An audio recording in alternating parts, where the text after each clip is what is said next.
Pink. Okay, I see. There we go. Thank you. Okay, so I don't believe we are going to find Mr. Haraldson joining in. So I would like to call the meeting to order. And Janice, if you could start, well, you are recording, that's good. So Committee of the Whole meeting, December 3rd. A welcome to any members of the public who are joining. I think we have one so far. No questions will be taken at this meeting, although I would expect that at our public board meeting, public in attendance, we'll have a question and answer period at the end of that. Welcome to Gary Nason and Graham Roberts joining us as well. Gary being our CAO consultant and Graham being with Myers Norris Penny and our auditors. Other item on call to order was just, I feel like we have a very significant agenda today. That there's a fair number of significant items on it, and I am concerned about the length of time it may take us to get through this. So I would ask each of the trustees to be cognizant of the time we take on each item, to share time with others to express themselves, and to be as concise as we can be. I will try to monitor myself for that as well. So if we move on from there to adoption of the agenda. Any further comments on the agenda before we move to adopt? Yes, I have a question on it. Do we not usually say what the purpose of going in camera was? I know on one of them, the on-call, I can guess what that is, but I don't know what item G is. And don't we usually state the purpose in very general terms? So the general terms is they're both personnel items. Personnel items. Yes. Okay, thank you. Yeah. Any other questions on the agenda? Susanna, I know there's a couple items that you wanted to consider adding. I totally agree with both of the items being valid agenda items. I think we just need some more documentation to support our discussion, and perhaps January is the best time to add those. Agreed. Okay, Agreed. Great. So if there's no other questions or thoughts on this, I think what we're gonna have to do with motions too is it's hard to just record hands going in the air on a video meeting. So I'll probably just do a roll call on each vote that we have, so that we can say if that's okay. So motion to adopt the agenda. So moved. Second. I moved. Second. Okay, all in favor? John? Yep. Eve? Yes. Susanna? Yes. Ian, yes. Okay, approved or adopted. Approval of the minutes from our November 5th COW meeting, which were attached in our package that Janice sent out. Thank you, Janice. Welcome.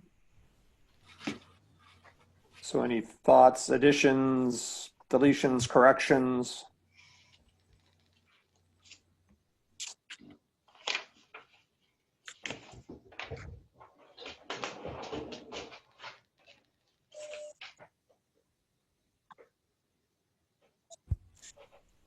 Okay, I don't hear anything. I'll assume silence is consent. So motion to approve the minutes, please.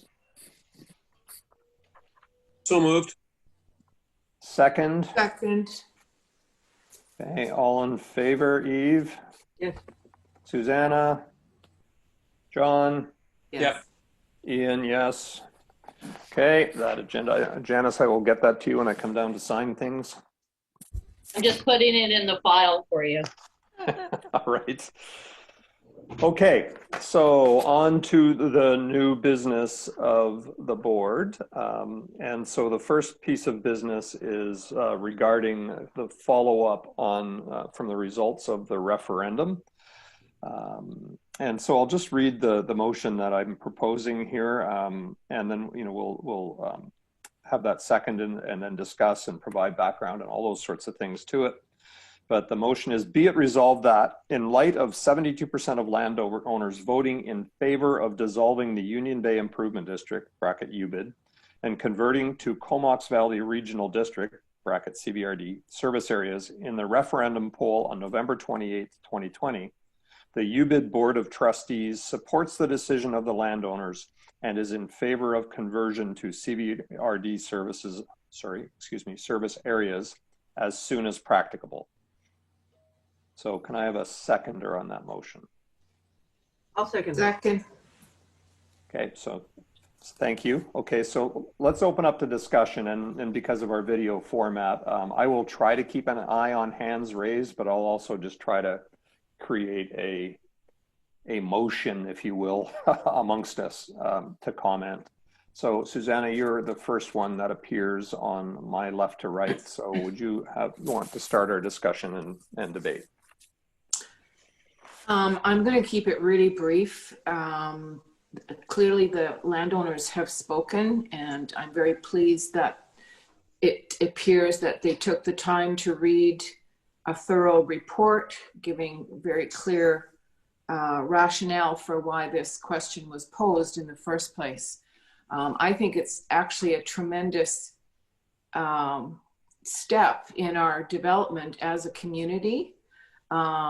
Within 6 months, if we in fact meet the deadline of converting July 2021, we will be able to convert our loan and receive reduced interest rates. So landowners will see benefit from this in very short order. So I'm personally thrilled, and I think it was a very well done referendum. The whole process was well done, in my opinion, including what Urban Systems put together for us. The time frame that we've accomplished this is extraordinary, and that's thanks to the people sitting, at this meeting and the community at large. So I will be voting in favor of this motion. Thank you. Thank you. John, you are next on my right to left. I take a little different view of it. I think you have to respect the wishes of the 72%. That part I get. I thought that the actual conversion report was not well done and had a bunch of gaps in, but you know what? What's done is done. And we have to move on from there and respect the wishes of the ratepayers. All right, thank you. Eve. Even briefer. I support the motion. Okay, and I will make my final comments too and make them quite brief. I would like to thank the 50% or so of our landowners that participated in this referendum, so that not only did we have a significant result in terms of a majority, but we also had what it would be, I think, considered a fairly healthy turnout for a local government whole. And so I feel quite compelled by the landowners' opinions as to what we should do with this. I do want to say to the 28% of people who were not in favor that I respect that they have their good and honest reasons for wanting to remain as an improvement district, and that a part of our process moving forward needs to consider that there were 28% of the people that were not in favor of this, and that we need to reach out and understand what can make this smoother for everybody involved. So in light of all of that, I am also in favor. I will ask if there's any further comments that any of the trustees would like to make before, and I'd also ask if there's anything from the administration that they would like to comment on, because this is a big comment there, or a big impact there as well. But trustees first, anything further? No. Administration, Janice, Gary, anything you want to add, or is this just, we'll leave it to the board? Leave it to the board for me.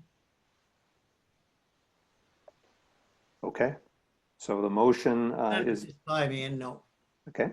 The motion then is before us and seconded. So as I look left to right again, Susanna in favor? Or, Yeah. yay or I guess I should just say yay or nay. John, yay or nay? Sorry, I can't say yay. I'll say yes. Yes, okay. Eve, yes or no, yay or nay, whichever your preference is. Yay, as in yay. And I also vote yes in favor of this motion and resolution. Ian, are you getting any feedback from my mic at all, music or anything like that? Not at all. That sounds great. Okay, thank you. I got music in the other room. I just wondered if it was getting into the mic. No, it's all good. It's better than the skill saw we had last meeting. Yes. It's good. Okay, second item on the list of new business is, and it's really old business being brought back, is development referrals, and just really an update from our administration team on where we are at on the 3 referrals from CBRD. So no motion here. Would like to turn this over to Gary Nason, who's been doing the work on this, to provide us with an update. Ian, I was going to mention you were going to. Oh, yes, Yeah. sorry. Thank you. Okay. Yes, I missed one thing. Back on item A. A part of this, what happened after the referendum on Saturday was that there was a meeting of the working committee for the governance study on Monday morning. And so there was just some coordination of, what happens next with CVRD. The Urban Systems, the consultant that prepared the report, is their work is finished, so they were not in attendance. Susanna, Janice, and I attended that meeting, virtually, of course. And one of the things that was raised at that meeting was an ongoing need for a committee to help with the transition, towards July 1st, and then thereafter to provide guidance to the CVRD for a smooth transition. And so I wanted to have a discussion here about what does that look like, who's in favor, like all those sorts of things. The going in position or suggested by CVRD was that we just continue with the makeup of the remaining members of the working committee, meaning Janice, myself, Susanna, and then James Warren, and who else is on the committee from their side? Trying to remember the lot. There's two people from CVRD, and then Catherine Lee from the Ministry of Municipal Affairs and Housing. And as I made mention in my comments, I do believe that perhaps we might want to reach out to the side of those who voted against this, and to have representation from someone that might be able to guide us as to what the thinking is, and how that would be made easier. And so I put that on the table as just my thinking, and want to open it up for discussion and debate with everybody here as to what your thoughts are on a committee and the makeup of that committee. So Susanna, once again, I'll start with you. Your recollection is correct. The only thing I would add was I believed, and it was Daniel Arbour who said this. Yeah, it's Daniel Arbour who's there, who said that that CVRD would appoint a member. Did you recollect that, Ian? Appoint a member from their staff. Sorry. From their staff or from the general public? No, not from their staff, but certainly Daniel referred to another committee on which there is other Union Bay members on already. Not to say we can't have a discussion about the merits of that. That was just the word appointment stuck in my mind. Okay, it didn't in mine, but let's just hold that and Sure. see how it plays in. Yeah, for sure. Anything else in terms of your thoughts on moving forward? Well, I certainly think a transition body is really important. Just for history, for making sure things are not dropped or forgotten or overlooked.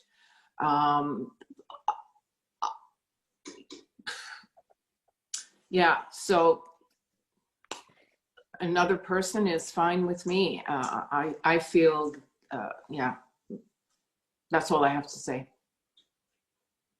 Okay. John? Whose committee is it? It's a joint committee of the It is a CBO. joint committee, yeah, for sure. Okay, so who is responsible for making appointments to the committee? I would say that the committee itself must approve any appointments, right? And that what I'm talking about here is us recommending who we would like from Union Bay to be on it. Yeah, yeah. The language around what the structure of the committee will look like is very vague.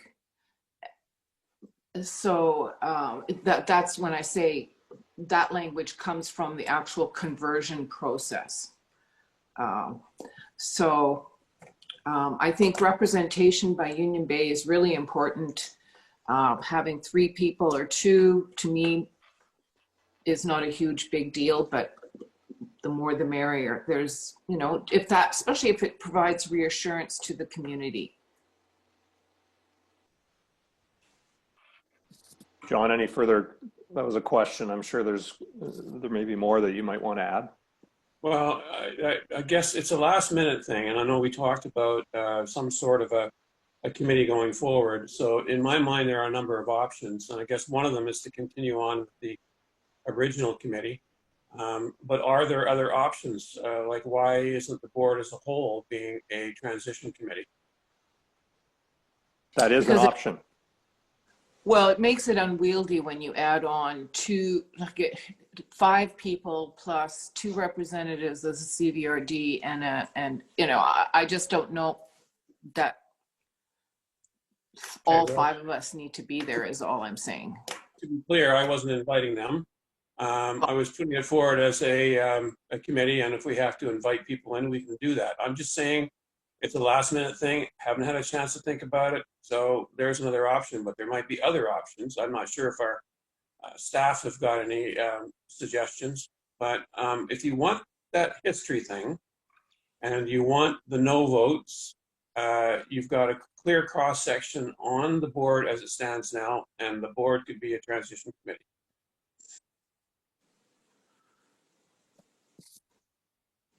Okay, thank you. Eve?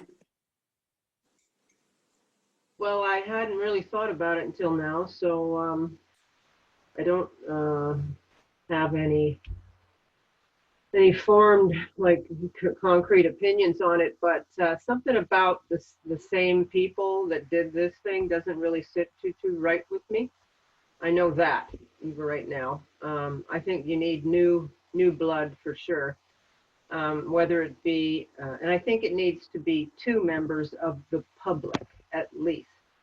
That would be my first thought that would be necessary for me to think that committee has a sound representation of the community. Okay. Other than that, I'm not quite sure, but yeah, I don't like the sounds of just the same group.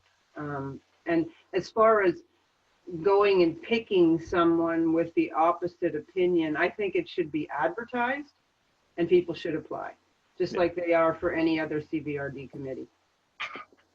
And I'm sorry I didn't put that piece in when I did my preamble on this, in that I'd been talking with the administration team about this, and the recommendation was that for any members from the public at large, that we would post it on our website and ask for people who are interested. The there was some direction within the report, and I can pull up the words on it, but it said about, past directors was the way it was worded. But that was only a recommendation and a loose guideline within the conversion study. Well, I can certainly, a past director that comes to mind that would be actually quite helpful is Jim Elliott, just in terms of his water plant experience and as well as CVRD experience. So yeah, there's lots of good people out in the community for sure. So what I've heard here is, and I do recognize that this is an add-on to an agenda item that came up on Monday, and perhaps I should have made clear that this would be a part of the discussion, that we just table it for now, and that we think about this over up until next week when we have our board meeting, and that we can finalize it at a board meeting as to what way we would like to go. But what I'm, hearing is that there's maybe, there's a fair number of approaches that could be considered, like the entire board moving forward, like a more public representative board, like the committee as it continues. There are so many different options that are here. My question would be, how do we form a decision on this without, we'd want to have a motion to debate next time as to how to move forward with this committee. And I feel like we're kind of in four corners right now. Would you want me to form something that say we reach out and ask the public for who would like to be a member of such a committee? Would we want to form a motion that said we recommend Sure. X number of people in consultation with CVRD? We're recommending that we have a committee of X, or representation from Union Bay of X, and that we draw on the current board of directors and interested members of the public who meet the qualifications. Not the public, of the landowners. I'm sorry, I'm just not in favor of going out to the public on it. We're the board, we're elected, some are acclaimed. We're making it far more complicated than need be. We have a cross range of experience here. Getting members of the public, especially ones recommended by some of our board members, in my mind, is not the way to go. I just think we're making this more complicated than need be. Other thoughts? Well, I disagree. I think the public that wasn't involved in this working group should be now. I would have voted for a member of the general public to be on your working group board before. And yeah, so disagree, I guess. And Susanna? I liked your idea. Sorry, Eve. Sorry, Ian. I liked your idea about forming something to put on and getting interest in the community. Yeah, I think let's focus on what we all agree on, which we all agree some form of a transition team is important. Mm-hmm. And that it will include board members and possibly members of the public, and to post that offering ASAP to see what comes forward. The other part we can debate here is what represents sufficient representation that works well in a committee form. So I did miss some individuals, but there's James Warren. James is second in command. I forget his name. Russell Dyson. Dyson. James is Russell's second man. That was Jake Martins. Jake Martins. That's right. Jake and Daniel Arbor. So there's three from CVRD. And if you were the recommendations out of Monday would be that the administrator of UBID and the chair of UBID be on that. I can debate whether I'm on that or not, but that was the recommendation. And another member, that they were basically saying three from our side as well to balance it out. So is that something we could agree on as a number, or is there something, a larger number that people would think would be necessary? Well, can I ask, so the mandate of this committee would be to see it through the transition. What's the path and the duration, do you think? My guess is 6 months or 7 months leading up to, Yeah. and 6 months after. 1 year. Mhm. And expectations of meetings, probably monthly. And our administrator would be doing all of the doing the position, or transferring or guiding the CVRD person who's going to take it over. The duties of running the U-bid, what they'll sort of be held by our administrator up until the day it turns over, and that will be at the end of the year, do you think, or how does that go? Again, to be determined as a part of the plan, but if UBID is dissolved as of July 1st, there would not at that point in time be a UBID administrator. So the daily runnings of the district would be then turned over within 6 months to Correct. the CVRD. Yeah. That is the working plan. Yeah. The So that estimated date of conversion is July 1st. Okay, so that's one of the committee members, the administrator, would drop off of that committee at that time, correct? Likely true. Well, maybe not immediately, but yeah, likely true. No, that's true. That's right. Sorry, Janice, this is not personal. You No, know. no, no.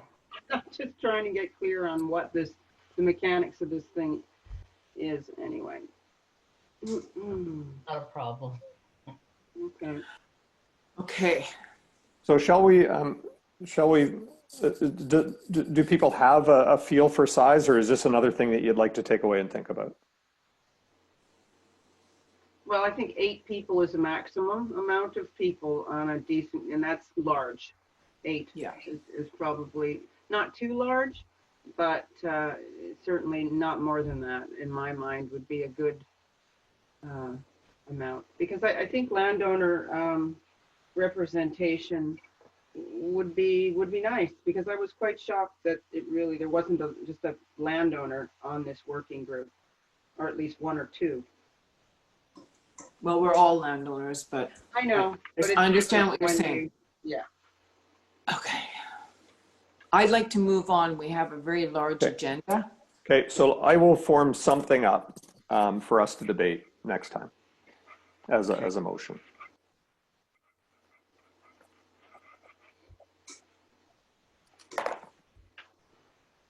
Okay, let's now move on to development referrals. And I will turn this over to Gary Nason to lead us, well, really basically give us an update. Thank you, Mr. Chairman. Very briefly, I'll just give you a quick verbal update where we are with 3 fairly significant development referrals, which came via the regional district and by the Ministry of Transportation in the June to September timeframe. Janice asked me to sort of pull together some comments from staff, from our engineering consultants, which I have largely done.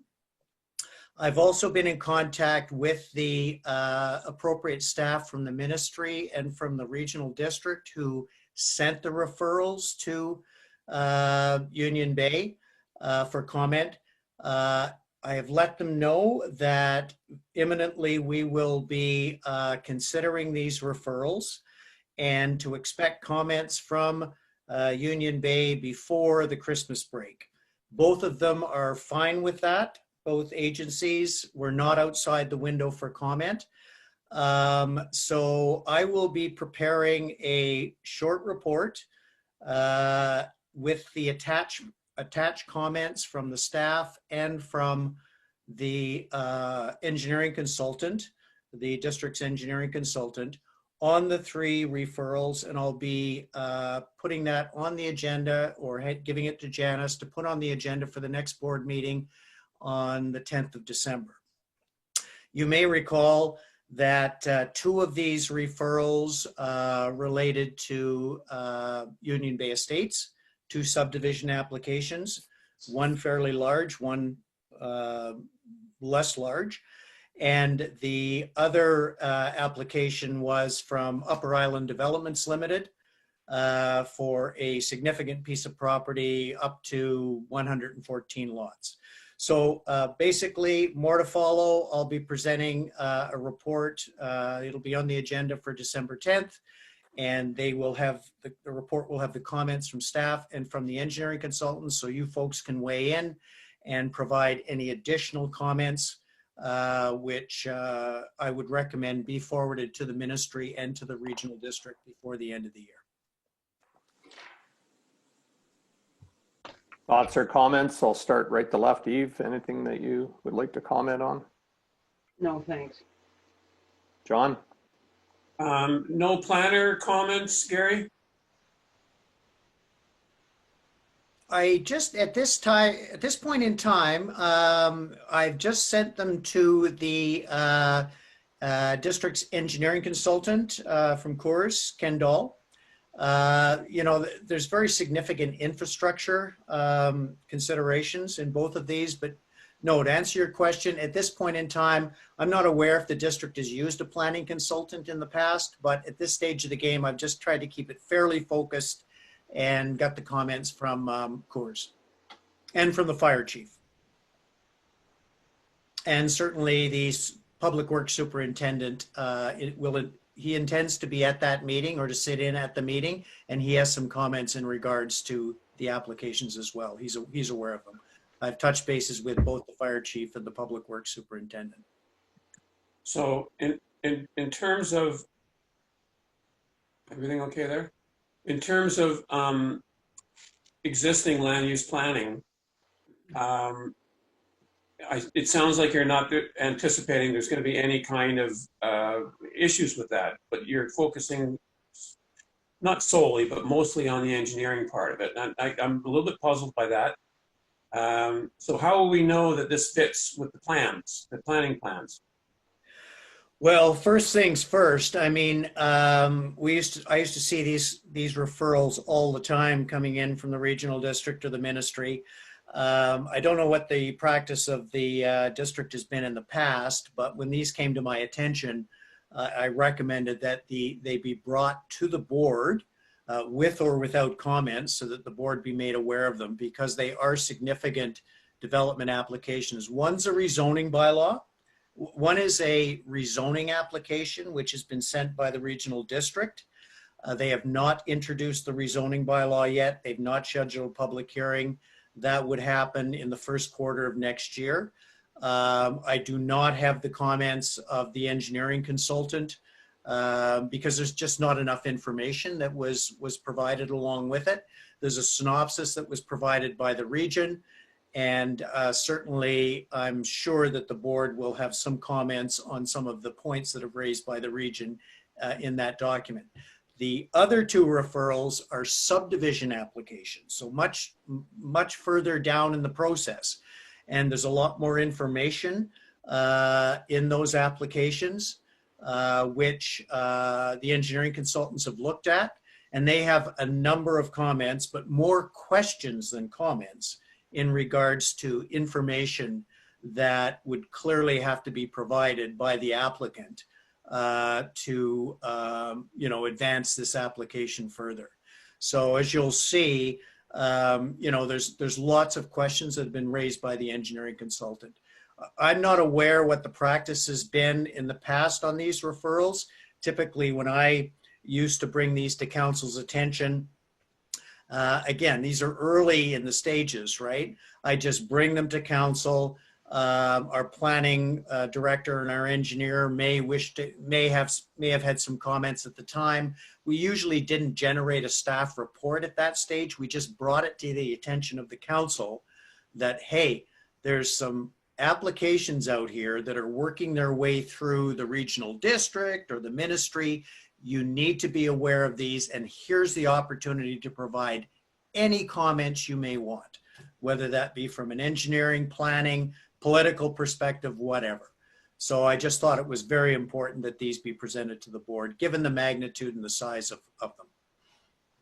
Okay, I understand your process, and that's fine. Obviously, my concerns lie with what's being proposed is either inconsistent or consistent with plans.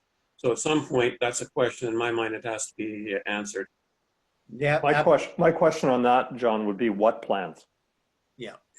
Well, the organization that's responsible for the planning is the regional district. I want a clear understanding of what's being proposed and how it differs from what's in the planning documents.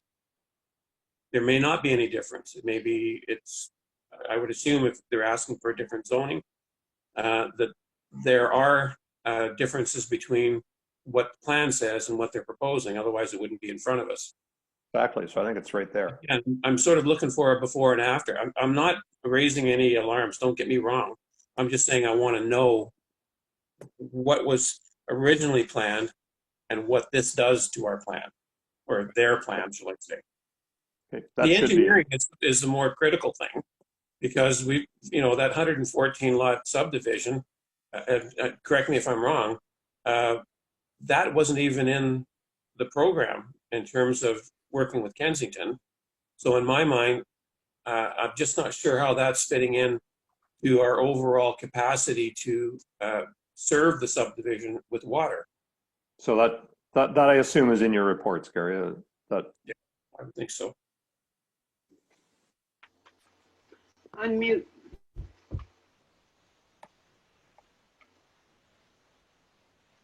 So is it my turn? Well, Gary was speaking there. He was muted, but I don't know if he has anything he wants to add. Oh, we You're can't muted. hear you, Gary. It's on the top bar. Yep, I've got it. Thanks. Yeah, the one from Upper Island Developments Limited, it's a rezoning application. So the referral has actually come from the regional district. And in their synopsis, they've outlined quite clearly the nature of the rezoning application and how it fits or doesn't fit into the regional district's planning documents. The referrals on the Union Bay Estates, there are 2 subdivision applications. They've come via the ministry, and I'm assuming, certain, that the ministry would also be asking for comments from the regional district on these rezoning applications. So I think that there's quite a bit of meat in there. At this stage of the game, it's not typical that you go to an in-depth analysis, because there's just an awful lot of information that still needs to be provided by these applicants and our engineering consultants, and we will be recommending a number of pieces of information. But it gives you an opportunity to be aware of them and to get your comments out to these agencies at this stage of the process.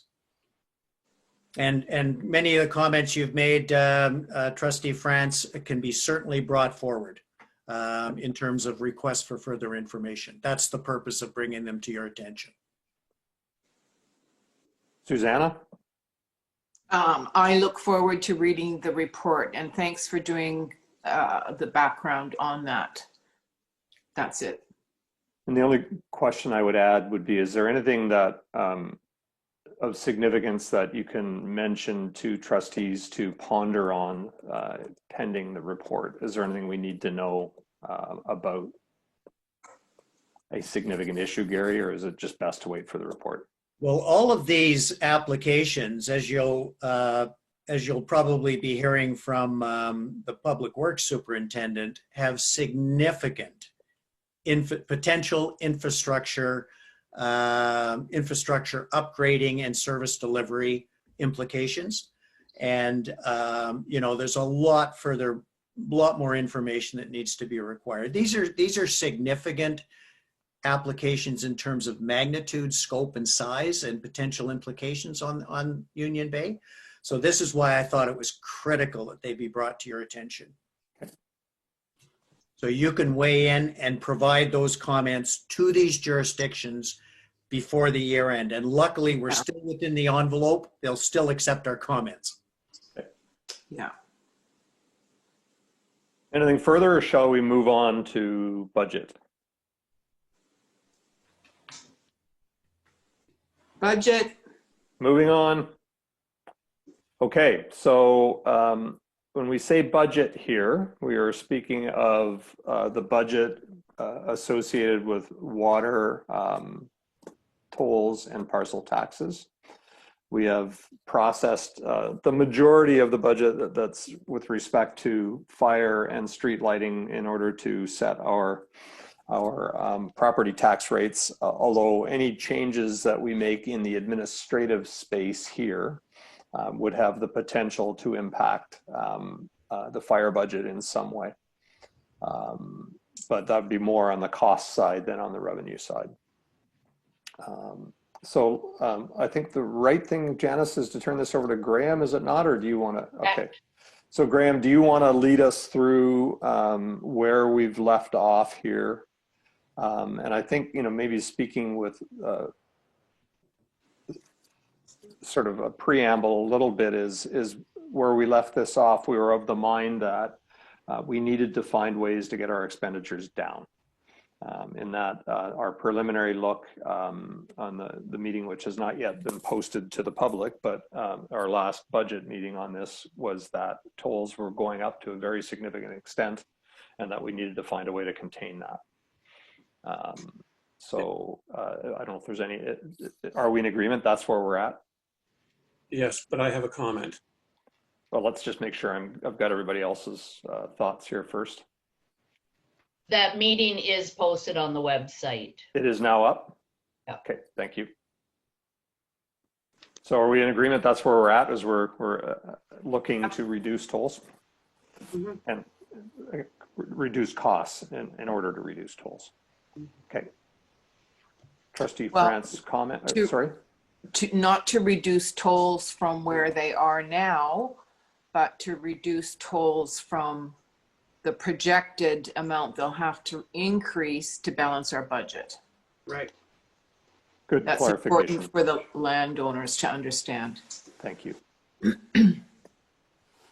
Well, sorry for that comment. I'm not afraid of lowering them to any level, but I think that it's far outside our ability to lower it below the current rate. That's not my comment. My comment is we're on the third budget meeting.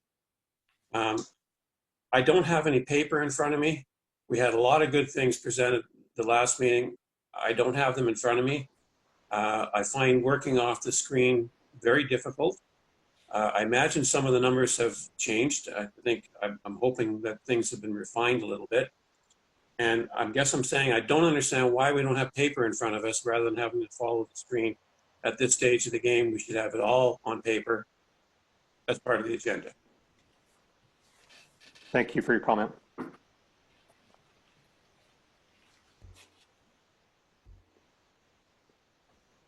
Graham, do you want to?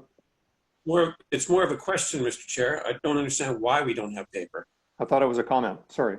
Oh, sorry, you're right. I did say comment, but I'm sorry. I'm finding this a little bit frustrating. I went back and had to look at the numbers off of the original sheets, and that was as difficult today as it was 3 weeks ago when we first looked at them. Okay. Well, I think you've answered your own question, right? It's difficult to see them on the piece of paper. Okay, well, why can't we have paper? I don't think this is productive. We've got a screen right now. Let's look at the screen. Wow. It's not productive to have something in front of you can actually work with and figure out and think about. John, is this, there are 3 other people here who are just fine with the way it is. So I personally found the screen far easier to read than any piece of paper. And I am a paper person. I would like to have copies later on, but for this meeting purpose, as our previous meeting with 3.5 hours with Graham, those screens, those numbers I could read and understand. So I would like to proceed with that, please. Well, going forward, could we please have paper copies? Where appropriate, yes. I don't know what that means, but carry on. So if Janice would let me share my screen, it's probably a good place to start off of that. But I think the big thing to understand, and you know, for those who haven't had a chance to look at last week's or last meeting, was there's a structural issue with the existing rates. Based on current year consumption, we're anticipating $110,000 less than budgeted for 2020. So that puts immense pressure for 2021, obviously. So I think that's a good place to start. I've made you the host, Graham. Okay. Down at the bottom, share screen? Yep. Oh, good.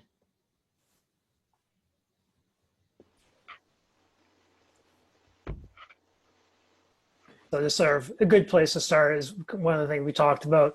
So this is the consumption for 2021. And of course, obviously the first one is an estimate, but you can see this is what these cells here, that was what the budget had. And you can see this is what the total anticipated shortfall for 2020 is. So it's almost $110,000, which obviously is very significant. So that puts pressure on it. And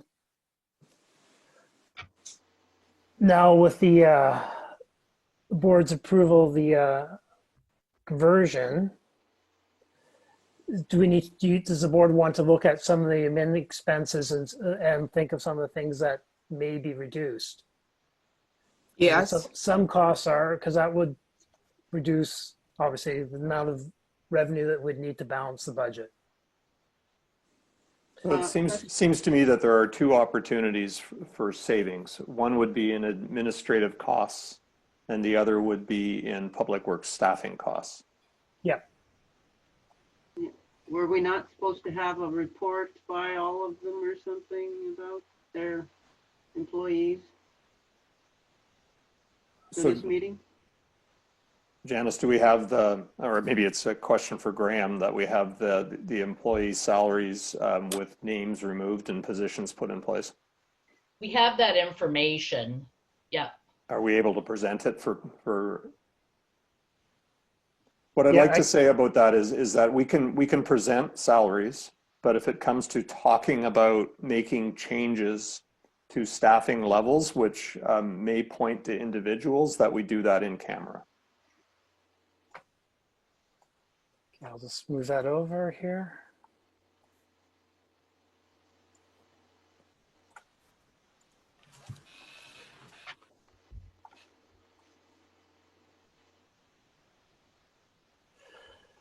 Okay, so hold on a second, I'm just trying to move things around on my screen. Okay, so this is the you can see these are the amounts that flow through to the budget based on SOAMIN. So it's 148,500 is in the budget. Fire department's 100,000, just rounded up from what those amounts there are. And public works. Graham, So just for clarification, are these for 2021? 2021, correct. Yeah, so yeah, these are all 2021. So this is what, these are the wages that have been used to for the budget. And also there's the benefit piece there as well. So these numbers all roll up into the budget.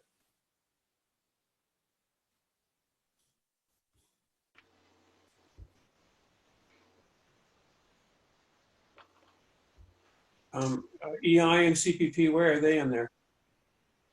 There are separate line items actually in the budget. So not these part are- of the, sorry, not part of the spreadsheet? Not as part of the spreadsheet, but there are they're being calculated here.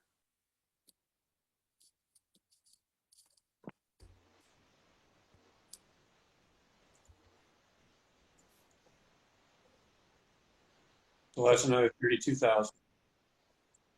For, yeah, for Public Works, yeah.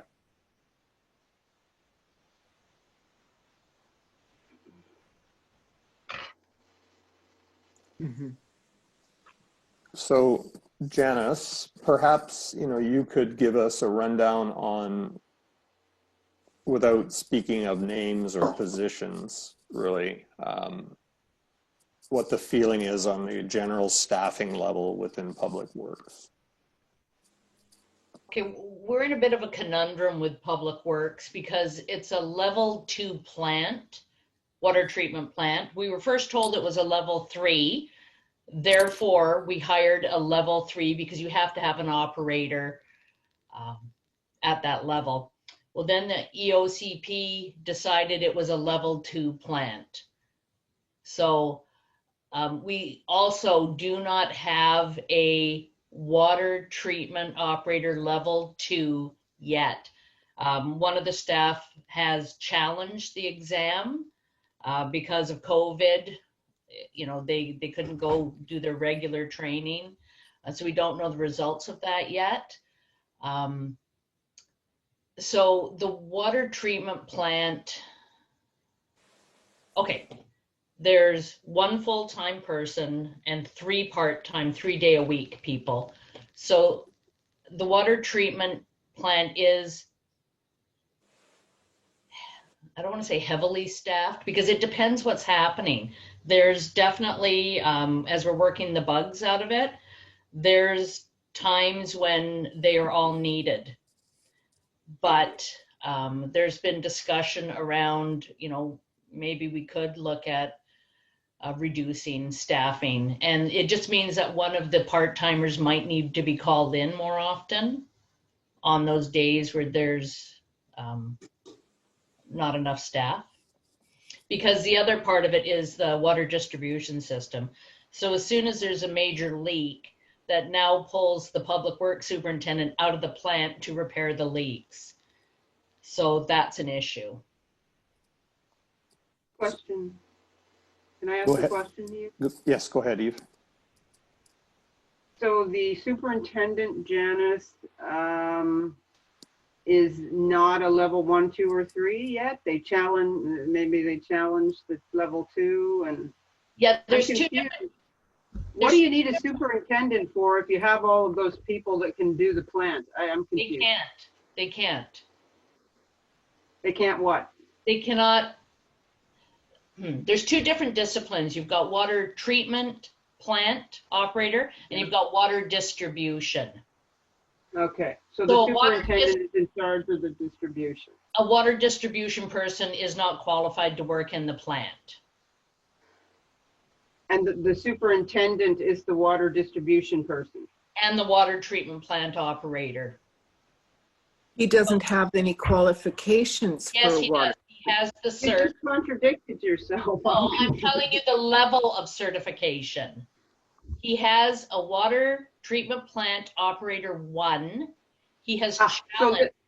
So there's not 4 positions there, there's 3. The superintendent is the level 1 person? There are 4 positions. There's 4 positions. The superintendent, and I think, Janice, correct me if I'm wrong in any of this, the superintendent works 5 days a week. Correct. And the other 3 positions work 3 days a week. Correct. Okay, so can the superintendent also work in the water treatment plant? Yes, he can. He is a water treatment plant operator 1, and he has experience. So the certs are not the only thing they look at, which is what I found out from the regional district. As long as the EOCP says that you have the experience to work in the plant or in the distribution system, you can. So he is the one with the experience in the plant. He is just challenging the cert. Can I say something? Yes. So we have 3 part-time staff who are all well qualified and have now received, by virtue of working in the plant, 6 months experience, which is actually the same amount of experience that our water superintendent has. Out of these 4 employees, there's only one, and that's the water superintendent, that can deal with the distribution system. So to me, he is the employee that is stretched the furthest. And I personally feel, given that we're now 7 months into running the plant, that his role in the plant would be periphery, like much less than his role in the distribution system. And honestly, we can do this with the equivalent of 3 FTEs. I would really like to see some creative, you know, that we're operating on banker's hours right now. This is a treatment plant that can operate 24/7 if it had to. There's ways, it may not be the ideal working system, but at least until, for the next little while, until we get our budget balanced, there are ways to run a plant using 3 FTEs, full-time equivalents. And I would really like to see something done in that regard. I see that. How does that reduce our hours from 3 part-times to 3 full-times? You mean in total? Yeah, in total. Okay, I would So- like So to eliminate comment. a position. Sorry. I would like to comment about the your understanding of the water treatment plant. That's absolutely incorrect. Danny spends the majority of his time at the plant, and he is the only one out of all that staff that is fully versed in the operation of the plant and how to fix things. So they get notifications and alarms 3 in the morning, 5 in the morning. And this has been happening regularly because I'm on the list. And he is the only one with the training to fix them and with the ability, because he can troubleshoot and fix. The others are not qualified in that. Where did he get the training to fix the water treatment plant? Over 20 years in a water distribution system, and he has been in Port Hardy. He's got experience in it. Can I chime in a little bit? Yeah. When you use the word fix, it tells me something's broken. I think what you mean is adjust the water treatment plant. Yeah. No, that's incorrect. You're telling me that the system is breaking down that often that it needs to Absolutely. fix? Yep. Well, Pumps are going, and it's all under warranty, but this is part of the process of working the bugs out of a new system. okay, sorry. We'll just have to disagree on that. But I do have a couple questions about, and I'm sorry, just to take a step back here. Does our water quality fluctuate so much that the system can't, like most of these plants are built to operate automatically. When you get major rain events, that can put things out of whack, and at that point, some adjustments are needed. My guys in Sayward aren't fixing things, they're adjusting things, and ours is just as new as yours. So if he's having to fix things, that's a problem for me. So I'd like I think to really- we're hung up on semantics and terminology here, right? We've got a new plant that we're Not at trying all. to get balanced and running smoothly. Whether that's fixing or adjusting, I'm not sure it's really important. Okay, so can I finish? Fixing tells me something's breaking down. That's warranty work. Adjusting simply means that your chemical composition within the water has changed to a point that either more or less chemicals have to be added. So what I'm curious about is what's driving this 2,080 hours plus the additional 260 hours. So in my mind, using the word fix is really problematic, but I understand if it's adjusting. Okay, so John, if he's fixing something because it's broken, do you call that fixing? Because that's what it is. Pumps are breaking, things are happening, peat is coming down and needing to, the stuff has to be fixed. That's what's happening. So his hours are a combination of fixing the water distribution system and fixing breakdowns in the plant. I got a question. So if it's warranty, Janice, does the, is his hours covered by the warranty? Why isn't somebody else fixing it if it's under warranty? What is the warranty doing for us? Like their pumps, for instance, because they So can't. the pumps are replaced? Yeah, In other So- words, the warranty means we get a new pump and we Yeah. don't have to pay for it. correct. But we have to pay for the guy who fixes it. Yes, because they're not out of, they're out of Calgary or Saskatchewan or wherever they're out of, right? Okay. How many pumps have broken? Uh, we'd have to ask Danny at the regular board meeting. He can update you on all the issues we've been having.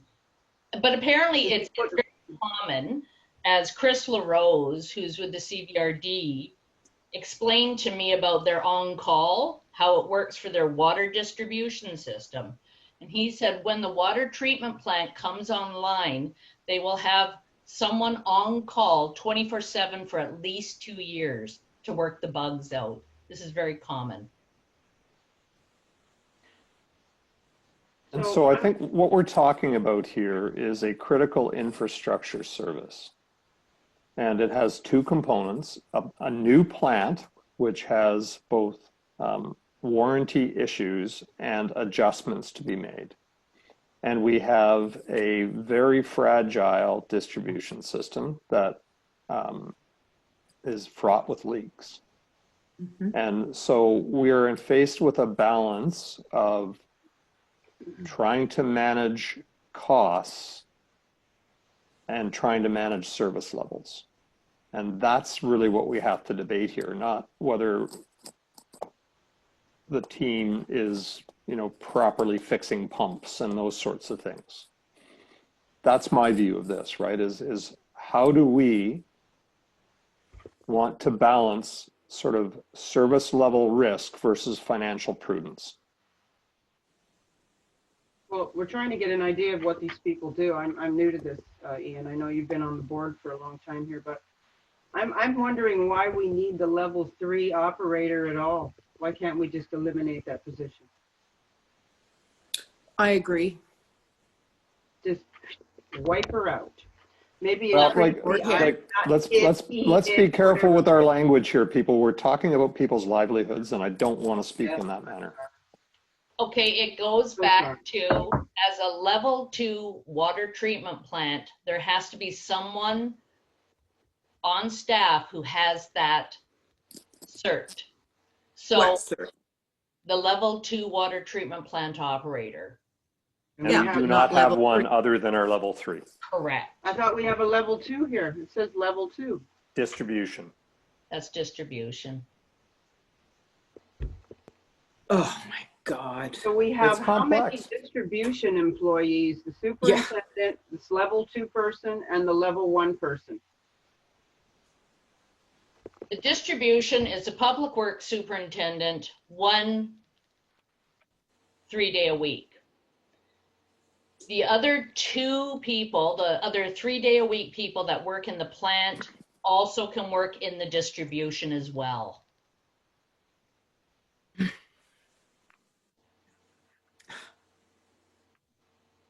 I think we've done a really good job of trying to be as versatile as possible.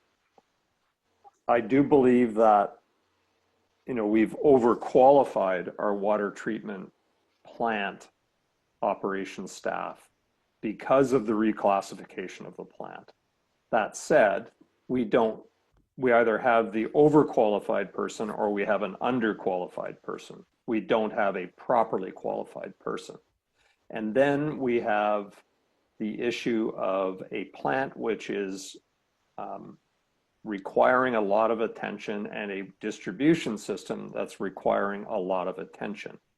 So if we were to reduce staffing levels, then it is likely that we would either have service issues, which is really unpalatable in a water system, or we would be paying for additional hours from the existing staff, which is probably somewhat more cost effective than maintaining a full complement of people. But we have a bunch of moving parts here that I think the first thing we have to solve is how do we, if we were to move on from a level 3 operator, where do we find our level 2 operator?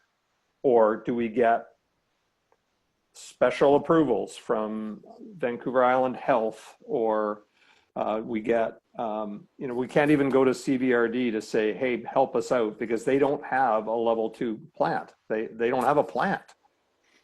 Can I make a suggestion? Yeah. It's kind of in between what you're suggesting. The level 3 person, could we not, as Chris Rose,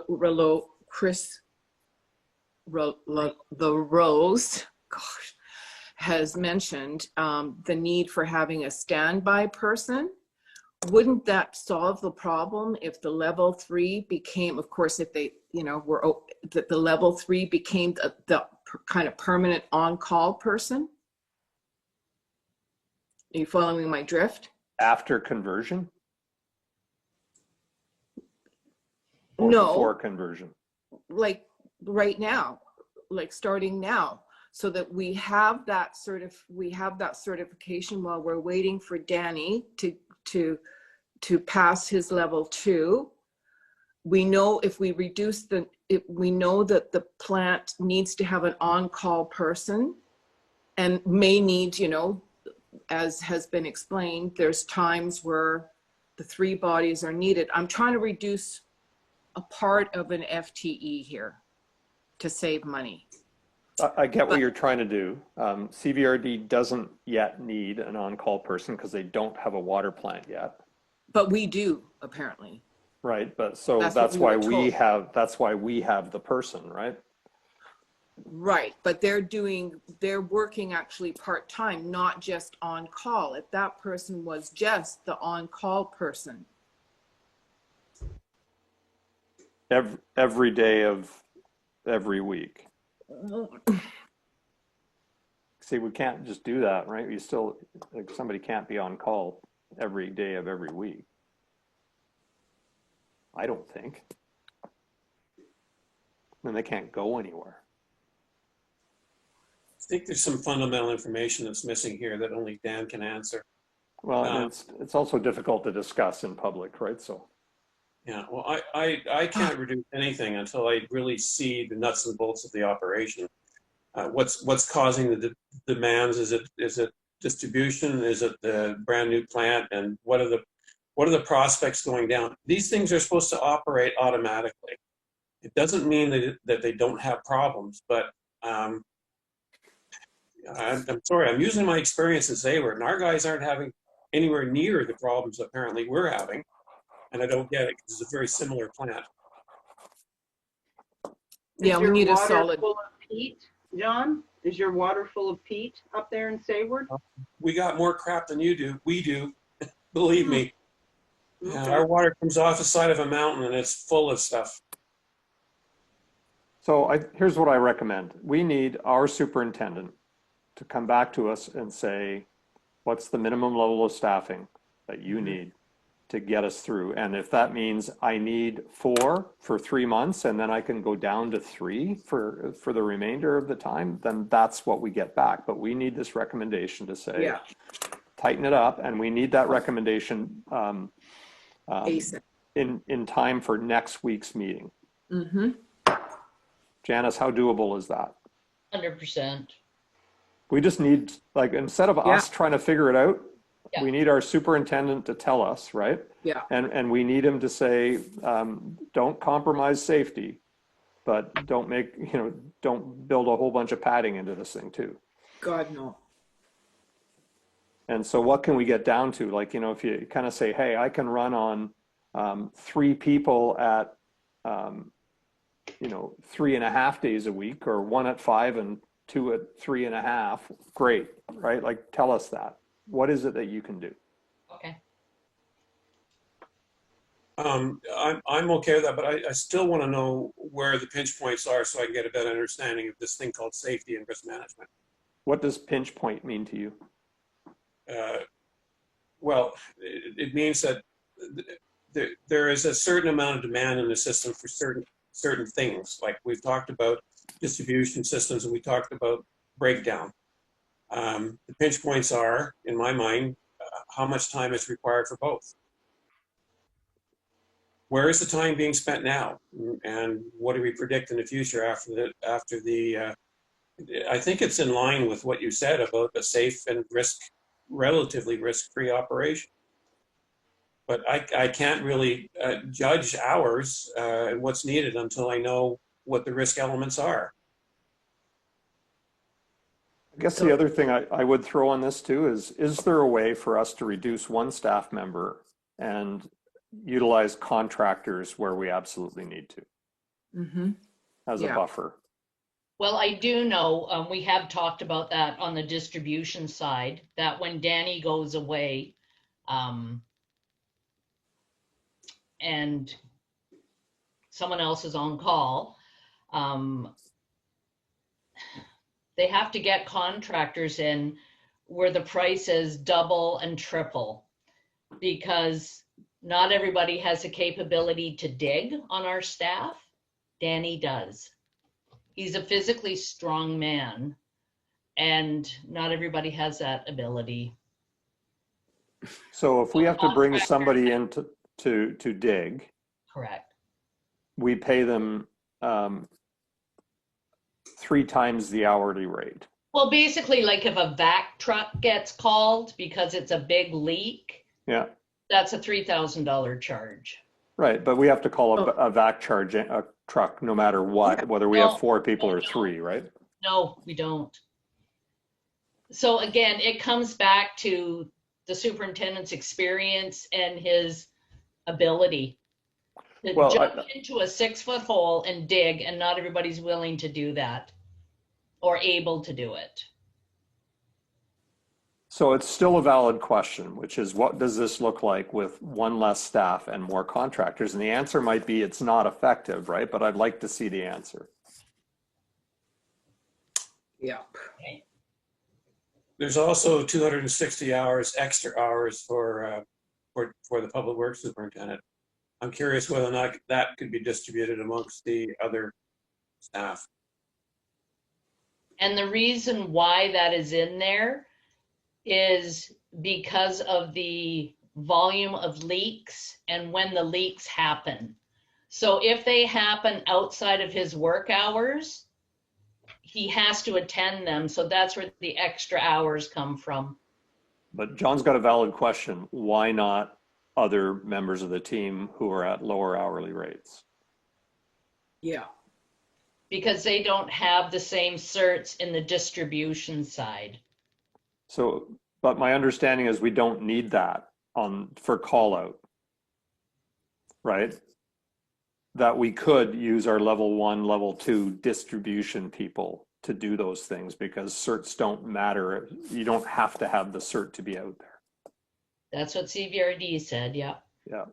So it would be worthwhile, saying, Yeah. hey, if it's half the hourly, well, it's not half, it's 2/3 of the hourly rate or 3/4 of the hourly rate, that there's some savings in that, right? We got a big problem here. We have to find everything. Yeah.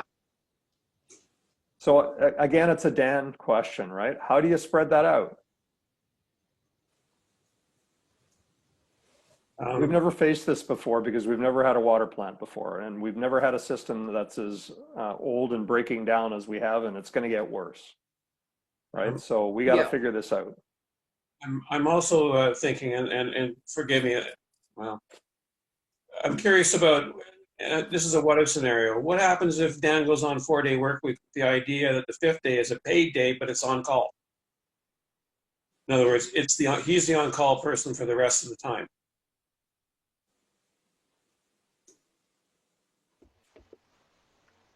The rest of the time being the Friday and the weekend, Well, he would, in essence, be our on-call person. but only 1 day a week. No, I'm sorry. He wouldn't have to work that day. He would be on call for the week. Okay, I see. So he worked 4 days, and then he would be paid a 5th day to compensate him for his on-call time. But he can't be on call every week. Well, I appreciate that, and I throw it out there as kind of a starting point for discussion. But you got to keep in mind that's what 20% of his salary. You know, that's That's a hard. day. I'm thinking it's like $20,000. And again, I'm not trying to reduce so much as just think outside the box and think of other solutions. I appreciate that. That, Yeah. I think, now that I understand your question, I think that's also a valid approach, Yeah. Janice, that you say, you know, Danny, on your week that you're on call, do you work 4 days a week? Like, these are all things we have to explore. Yeah.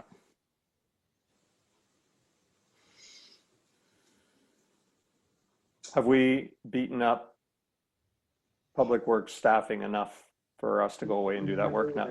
And now let's look at admin. Yeah.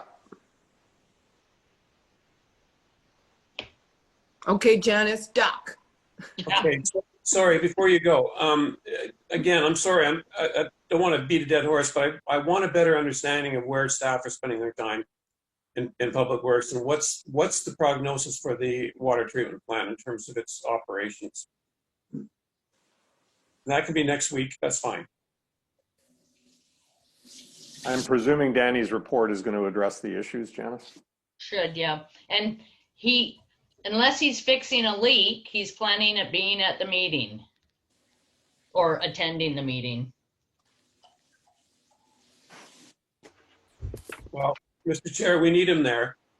We've got 3 other staff, do we not? Can't they attend the leak? It goes back to what I was speaking to earlier. So I think what we can ask is for our administrator to express the board's desire for him to be in attendance and to look for alternate solutions, and leave it to his, like, if he has to be there, if we've got a major leak, he has to be there. If it's a minor leak, I'd ask him to be with us, right? yeah. I have a question. Does the superintendent keep track of the hours that people work on what they work on? So many hours went into repairs, so many hours went into leaks, so many hours, whatever. I believe he does, yeah. So that would be interesting to see Yeah. that report. Does he report to you monthly or on that, or? No, he keeps that information. You know, I get a timesheet with hours, but he keeps the detail. Okay.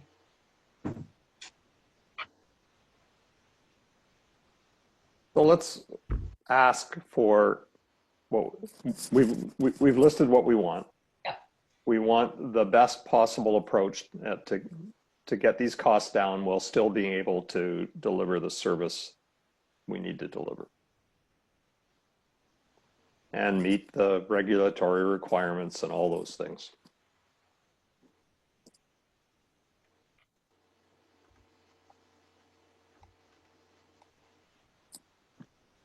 So one other question I'm unclear about. Out of the 4 employees, the only one actually qualified to work in the water treatment plant is the level 3 person?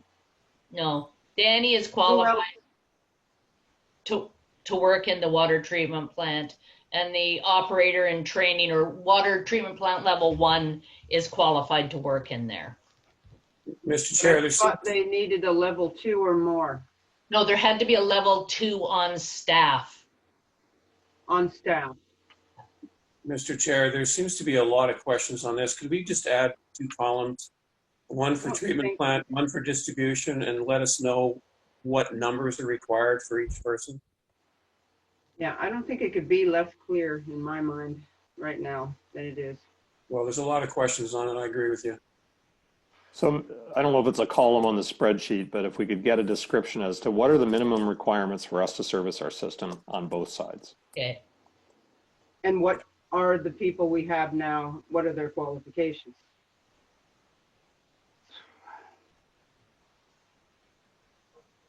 This question may be for Graham. Where does on-call show up in here? Is it in the 200 boot?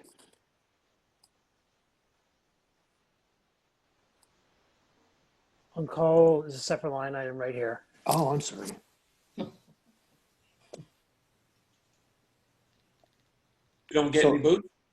So an interesting thing here is that when we convert to CBRD, we have confirmation that we will not need to be on call. We will not need to have separate on call, in that we will pay a share of the overall on call for the entire region. So I can't imagine that, you know, so half the year of that is $15,600, right? And then for the remainder of the year, we would be paying a share, and I can't imagine that share being more than $3,000 or $4,000. But there is something we can take out of that on-call line. And as well, that on-call is based on $600 a week, which I think is based on our highest wage level, is it not? Yes. So we could plan that down a little lower as well, to $500 or something like that. I'm guessing there's something in the neighborhood of $15,000 to take out of that line. Yeah, I would agree.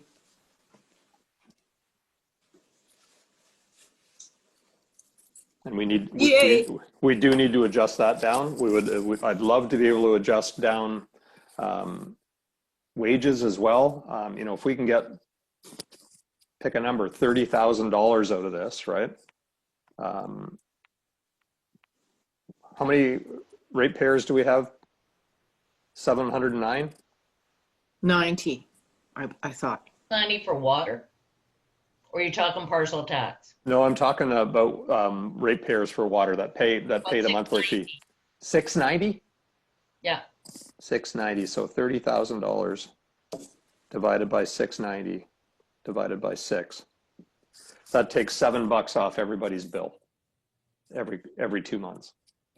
Yeah, that's what we need to do. We need to keep on that. So I guess ask Danny how you do it. How would you get $30,000 out of this? Yeah, that's the question right there. Can we get rid of the trustee pay? Oh yeah, the big trustee pay. Well, another 6,400. You can keep Sure, my share. I'm willing to waive my big. Yeah, sure. No, we got paid. That's an entire year, so already you can cut it in half. Right. But still, there you go. yeah, and only only half of that goes to water. Right. So now you're talking about $1,500. Yeah, well, that can come off. Yeah. So that's 70 cents. I disagree. Well, no, it's 35 cents. Disagree with taking the trustees' pay away. No, half. No, because just as of July, you won't need to be around anymore. Well, but no, I don't want to do that, because if you look at the consulting report, what it says is that there are savings, like we won't have an administrator and we won't have trustees to pay and we won't have an office, but that is offset by the overheads associated with CBRD, right? So that we should consider it cost neutral. yeah. So I don't think we should mess with those things that are considered part of cost neutral. Right. Good thinking. So let's move on to admin. I'm not sure I understand that logic, but my vote is to get rid of it. Well, so John, you're on a different point, I think, right? Which is not so much to adjust the spreadsheet because it goes away after July, but I think what you're saying is stop paying the trustees. Am I right? Yes. Which saves the first 6 months, which saves $3,000 or whatever it is. Yeah. I'm looking for, I'm looking to get that down. You know what my position was last time, and it's the same this time, is I'm looking to get it down, and every little bit's going to help. I think we all are, John, looking to get it all down. Not just you. That's fine with me. I'll donate to my trustee salary.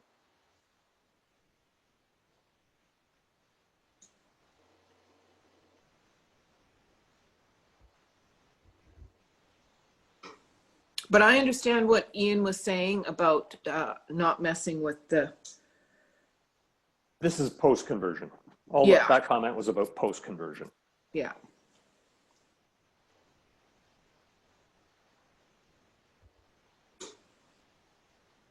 Okay, let's, shall we look at admin costs?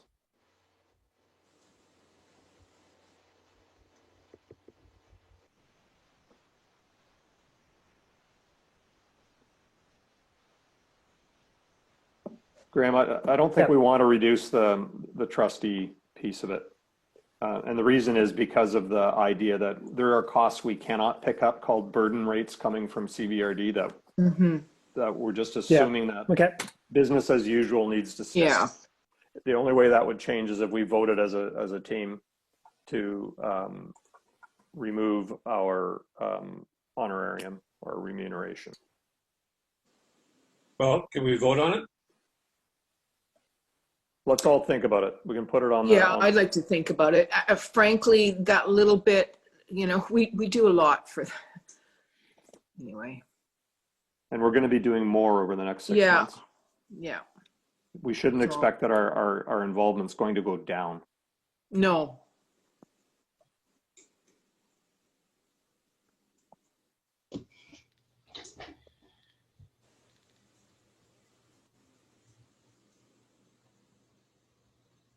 Okay, All right. Thank you. admin. So Janice, so this is planned at, as we talked about, 3 days for administrator, 3 days for CFO or finance manager, 3 days for administrator, right? Or Yes. for admin support. Yeah. And as we do know that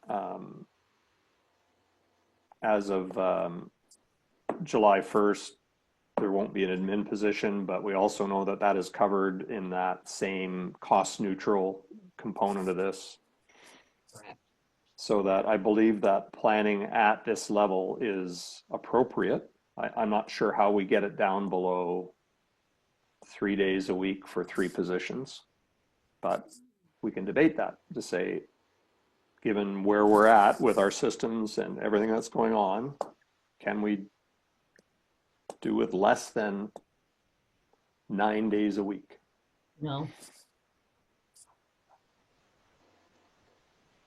My experience over the last 8 months of working more closely with the administrative team is that they're doing a heck of a job, but they're barely hanging on to the work that's there. And so that and Janice has recommended that we have not had 9 days a week. We've had more like probably 7 days a week over the last few months, and that is not adequate, especially given what's coming down the pipe with conversion. Like I somewhat doubt whether 9 is going to be enough, just given the extra work and the extra data that's going to be requested out of CVRD.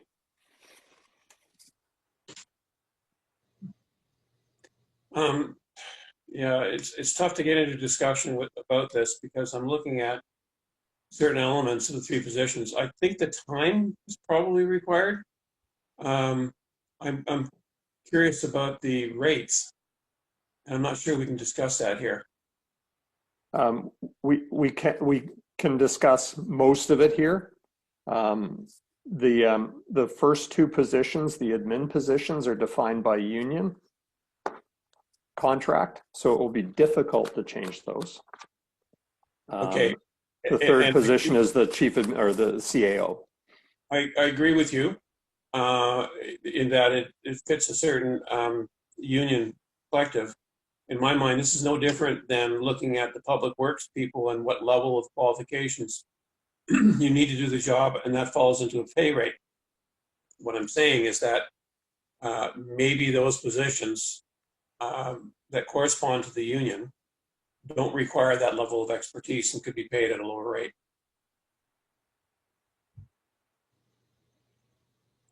I have a question too, because this is new to me. So we have, sorry, it relates to John's. Okay. I agree. 3 admin. So the third one is the CAO. Right. And that's something that the board determines the salary of. That is true. It's not a union position, right? Right. And the other, you said a finance, what's the one person that, Ian, a finance manager? That's Janice's previous position, finance manager and deputy CAO.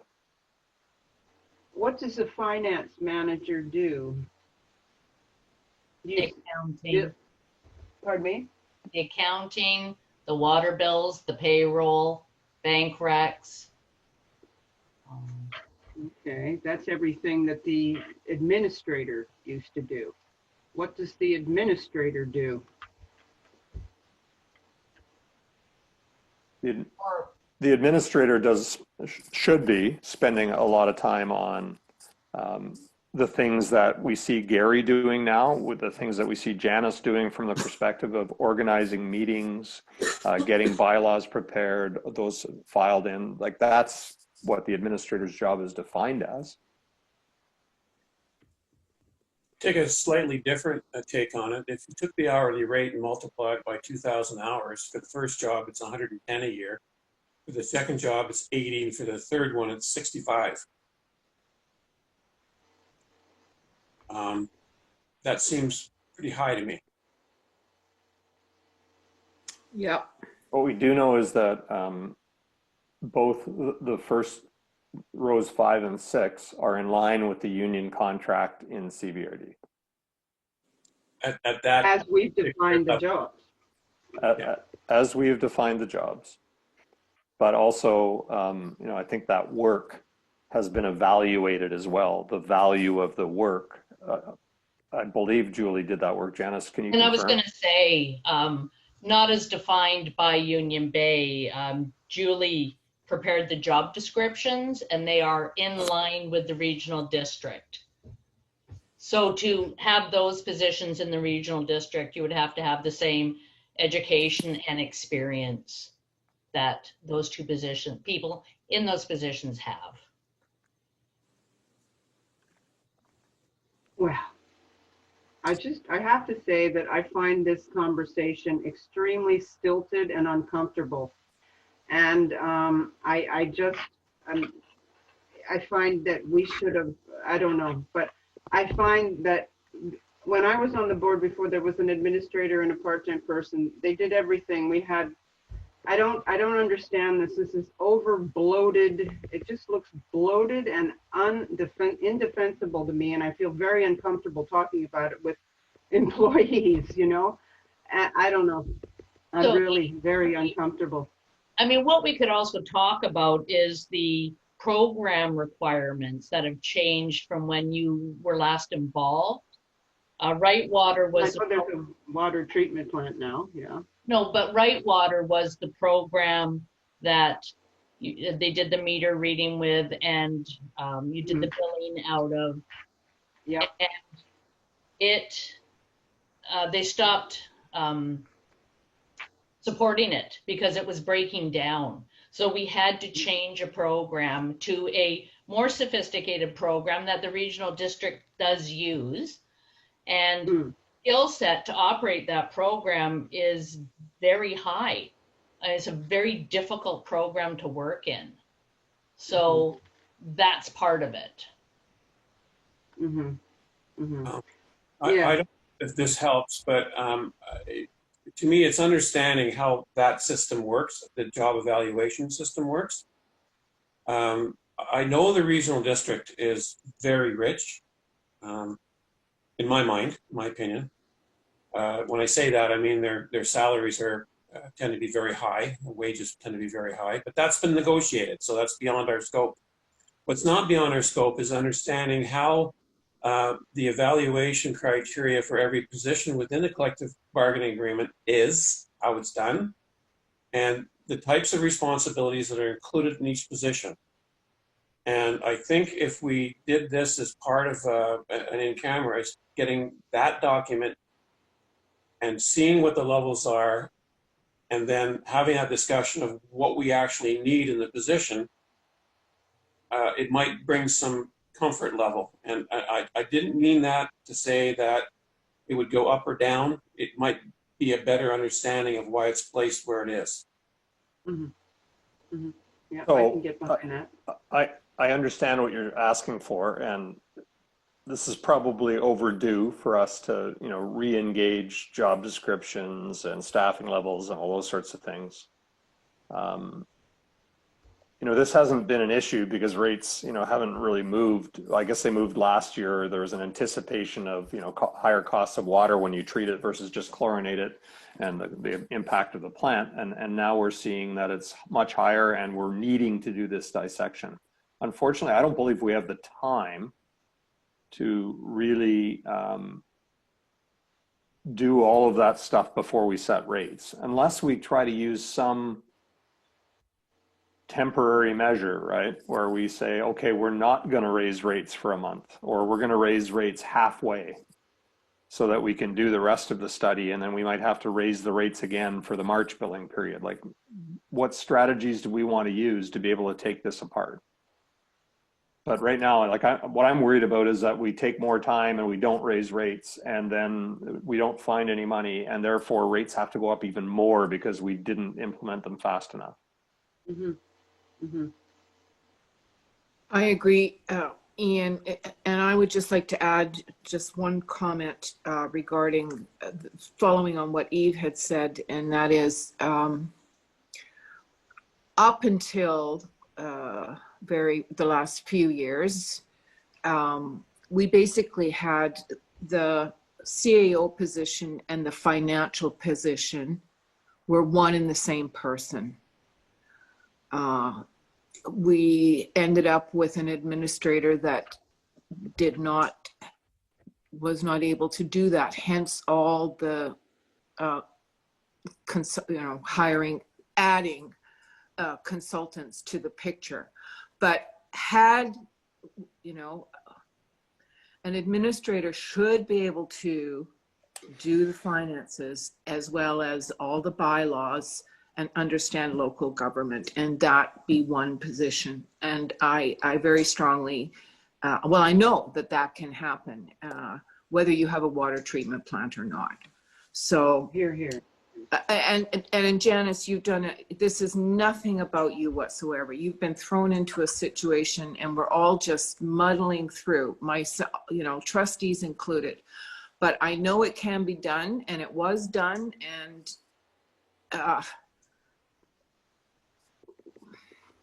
Yeah, I mean, my only concern is the program.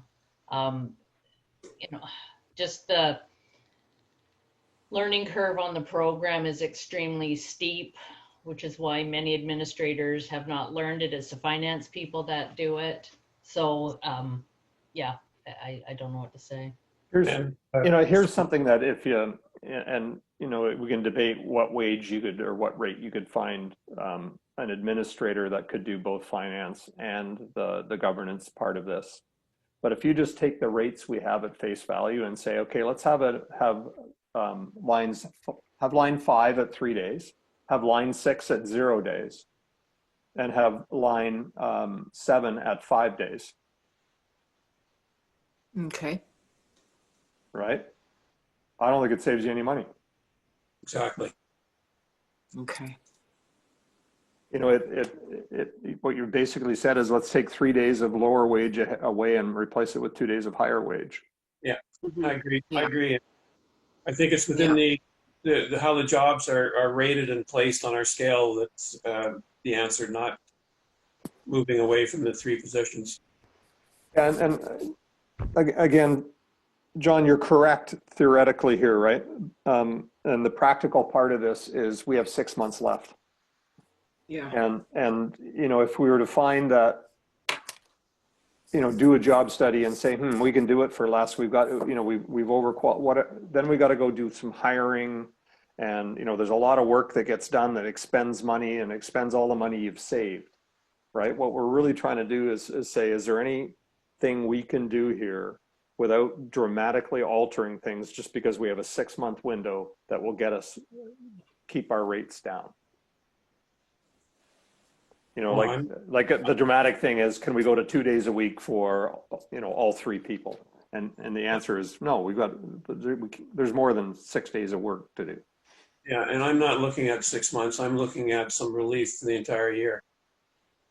But you see, we don't know what happens after July 1st, right? Because now you start getting into job efficiencies and combining staff with CVRD staff. And I don't know how those jobs end up getting, does that job become a 5-day-a-week job that handles, Right. Union Bay and Royston and Sandwick and, all that, right? Yeah, I'm only responsible for the next 6 months. I get it. And that's what I'm concerned about. and so we're trying to do the thing that lowers the costs as best we can for that period. We know what the wages look like beyond July 1st, their CBRD contract. Okay, and the original point still stands. It's how those jobs, how they're rated up here. That's what we're talking about. That hasn't changed. Okay, well, let's take it offline then and see, and ask perhaps Julie Bradley to say, can we lower the levels of those jobs? But we're spending money on Julie. And that won't decrease costs all that much, even if we are, I suspect, because they are union jobs, and of course the administrator, that's a pretty fair rate, what I'd see right now for such a high level of knowledge. But I strongly think that we have to look hard and raise the damn rate anyway. Yeah. We're going to raise the rates. What we're trying to do is raise them less than we think we have to, right? Yeah. Yes, no, I don't think that that's going to be real possible, but Yeah. you know, we'll see, I guess. I mean, we have to decide this by when? December 31st? Or when does the budget have to No, be? now. Well, Now? next week, pretty much, so we get time to get the rates out, Yeah. right? Get them loaded in the system and all that thing. So can we realistically think about lowering the levels of the admin jobs by then? No, we can't. think so. No, what you can do is do it for the next year's cycle, right? Like you start the Yeah, process of But I mean, kind of, can we make that decision now so we could budget these as lower level positions before next week? And The answer is no. what about all of the professional fees and the consulting fees? Is Yeah, there let's any flip over room there. Graham, maybe we can flip to the greater admin budget and away from this salary sheet. Like we've said, hey, we want to go and challenge our public works team to find $30,000, whether it be in on-call or in salaries. Admin's salaries, we're not finding that there's much leverage there. And now it's about what else is there from an administrative cost perspective, whether that be within public works or whether it be allocated from admin, that we can. Yeah. Like, where is that now? And I think we went through most of these lines last week, right? So I'm curious, and nothing personal, Gary, but where is Gary in here? Gary is the administrator. Gary is the administrator. Pardon me? No, he's a consultant. I thought he was a consultant. He is, but in terms of the way the costs fold in right now, Eve, I was a bit flippant with that answer, but the way the costs fold into salaries, and they'd be roughly equivalent. Janice is working 5 days a week right now, and Gary's working up to 1, but probably less than 1 a week. So that number is included in that admin. I don't understand where. The admin wage. Back on the wages spreadsheet we were just looking at, I don't think you would find our costs are substantially different from what we're budgeting for. Okay, so. Mr. Chairman, can I just make a few brief remarks? You bet. You know, with respect to the question of where I sort of fit in on this, basically since I guess it's August, September, I've been sort of on call when Janice needs me to assist with certain files or to deal with any particular issues or provide her with a little bit of advice. I've been engaged to do that simply on an hourly basis. I think my average amount of hours per month for the 3 or 4 months since I've been brought on board is probably about 10 to 12 hours in a month. Based on the discussion that I'm hearing, I think that, you know, I was approached to consider whether or not I would be prepared to come on board as sort of an interim administrator during that bridging time between now and the ultimate conversion to the regional district, I'm hearing very legitimately some reservations with respect to the overall staffing model in admin. And my suggestion is that, you know, the board needs to have a discussion and determine what level of satisfaction they have with respect to, you know, the staffing model that's been proposed, where there's essentially 3 positions that are going to be, you know, operating on a 3-day per week basis up until potentially July 1st. And so we have an in-camera item to discuss that, the staffing of the interim administrator position. I have put forward a proposal, but at the same time, I fully appreciate and now appreciate better than ever the budgetary challenges that you folks are facing. So I think that there needs to be, firstly, a discussion and a bit of a consensus developed on the staffing model that you're satisfied with moving forward into the first half of next year.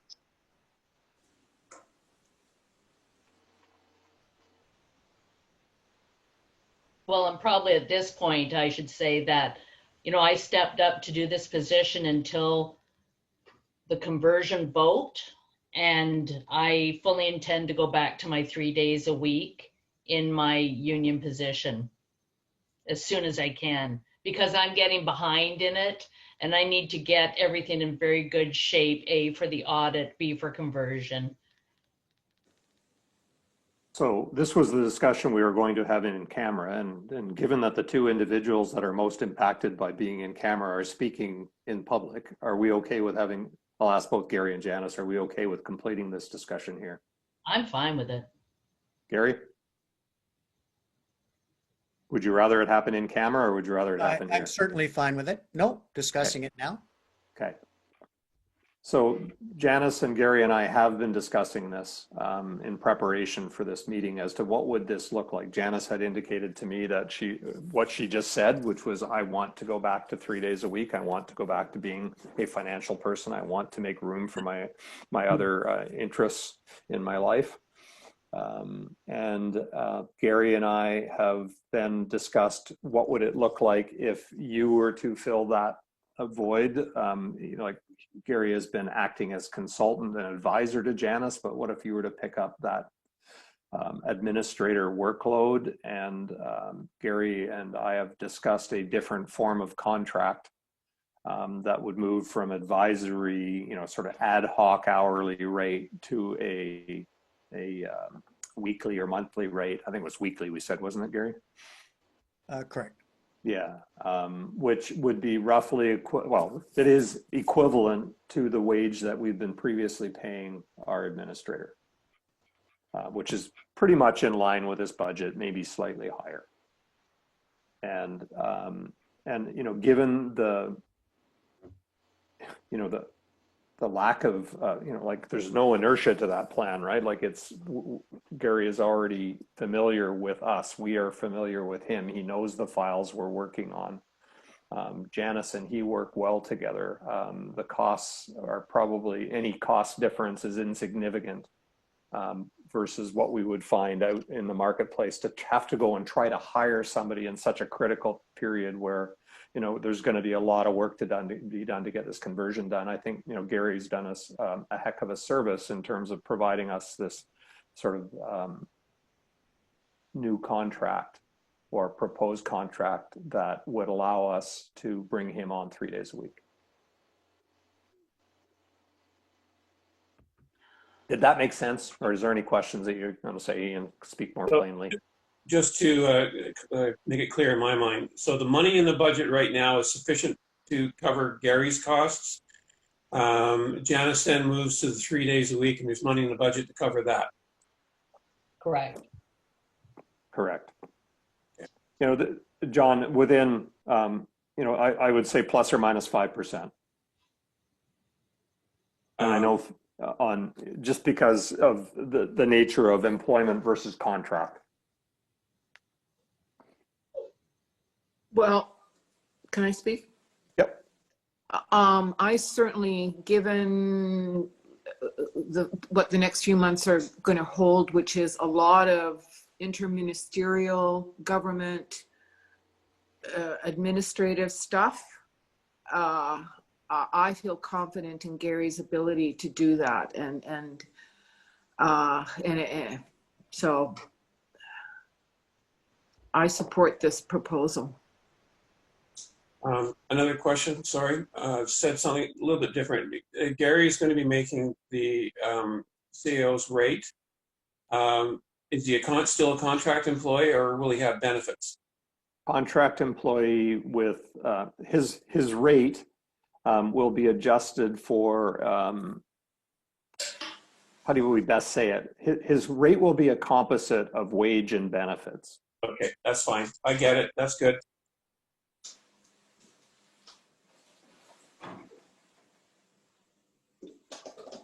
Eve, do you have a comment on this? No, I like that proposal quite a lot. And Mr. Chairman, my only comment, believe me, I'm not offended with having this discussion at all. I don't take it personal. I am hearing some reservations about how things may used to have been, maybe where there was one sort of, call him what you will, an administrator who basically did, you know, mostly everything, the finance and the governance and the meetings and all of that other stuff. Mhm. This is sort of more along the lines of the model that you had with Mr. Mason, where you had an administrator and you had a principal person who was principally in charge of finance and then maybe an admin assistant. So this is kind of going back to the previous model. I am hearing some reservations, and they're legitimate given your budget situation right now, that maybe that's too rich. And that's my suggestion about, you know, I'd want to go in there with a level of comfort that the board was comfortable that, yes, you know, for the next 6 months to get us to the point of affecting the conversion, we're comfortable going back with this model, notwithstanding obviously that you know, there are cost implications. And I'm sorry, one last question. Gary, are you going to be working out of the office 3 days a week? I have been advised that for all intents and purposes, and that most of this could be done remotely. I think in the COVID environment, it's probably reasonable to expect that we're not going to be getting back to face-to-face meetings anytime soon. So this is kind of predicated on 3 days a week, principally remote meetings, but if attendance would be required for the occasional in-person meeting or event, you know, obviously, you know, I'd be prepared to do that. I kind of have an issue with that. I'd have to think about that. Gary, everything that we've discussed is exactly what I'm doing in Sayward, but I had to be there. And for some things, you just have to be there. So I'm not quite sure how that works out. I have a question. Who mans the office then? Who's in the office right now? Lindsay. She's the only one that comes in on her 3 days a week. Nobody else Yeah. comes in. Well, I was, but with the new COVID requirements changes, I have come back to my office in Comox. But Lindsay has been going to the office 3 days a week. Correct. And I agree with John. I don't understand why the administrator wouldn't be in the office unless it's not okay for COVID reasons. Well, it's not okay for COVID reasons. You'd have to wear a mask. All people in the office would have to wear a mask. Even if And there's only that's- one other person in there? Yep. Because there's a joint bathroom, there's pinch points where, as John would say, where you would need to wear a mask. And I think that's correct, although I have to say that I've got 4 people working out of my office, and it's at your desk, you're fine. If you're walking around, you have masks and you limit people in the office. But other than that, that's the COVID restrictions that the government recommends. So the other part of this would be if we required Gary to be in the office, our expenses will go way up. Why?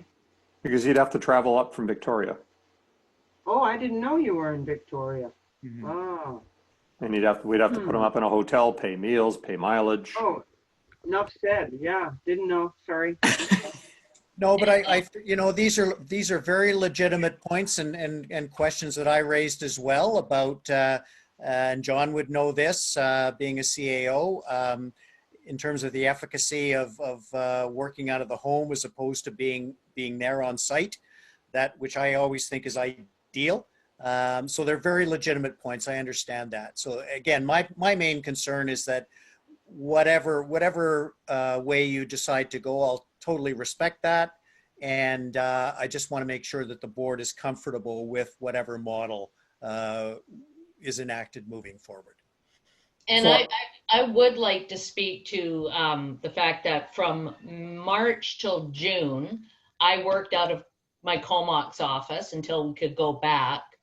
And working with Gary, really, it's been remote the entire time. And it's been very effective. Well, I guess there's a few issues, like how do you deal with mail and stuff like that? We open it. So, I'm okay with it. I mean, Gary, you can always stay at my place for free if you want, but I understand. No, Lindsay gets it, and then anything that's crucial gets scanned and emailed. Yeah, fair enough. No, that's picky and stuff. If you guys are satisfied with it, I understand the additional cost. Again, I went through it myself. I wish I had remote, by the way, but I didn't choose that. I will form an email to the board to inform us for our meeting on the 10th to vote this. I'll include the contract, all that sort of stuff, and then we can vote on it on the 10th to say we agree with this staffing model. Does that make sense? Yeah. I'm sorry, when you say staffing model, you mean Gary's contract or the whole staffing model? The admin staffing model, the whole bit, right? But Gary's contract will be a part of that. I just want to make sure that we say, yep, that's what we're doing. Okay, I have no problems with the Gary thing, but I'm just wondering if we've gone through all the options for admin. Like, what happens if we say 2 days a week for the one position? We couldn't get it done.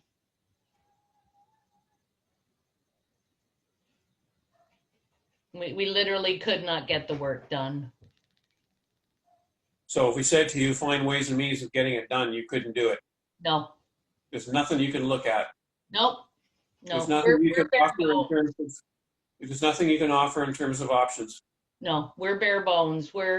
We work 3 days a week and don't get it all done in 3 days a week. But then you can start looking at things at reducing collections or reducing services. So I don't know what to offer. Can I just interject here? So this budget has the 1.8 FTE in there. So for 2020's budget, that was actually, the admin position was a full-time position. So this actually is a reduction from your 2020 budget. Just for the board to know. Okay, thank you. I think we need to move on to the tolls, folks, because that's where the money's going to have to come from, it looks like. Well, what we know we've done, let's just first off look at these admin lines. I believe we went through these admin lines last time, and we had essentially decided there wasn't much here. Now, Graham, did we reduce some of the professional fees and things like that, or did we just talk about doing it?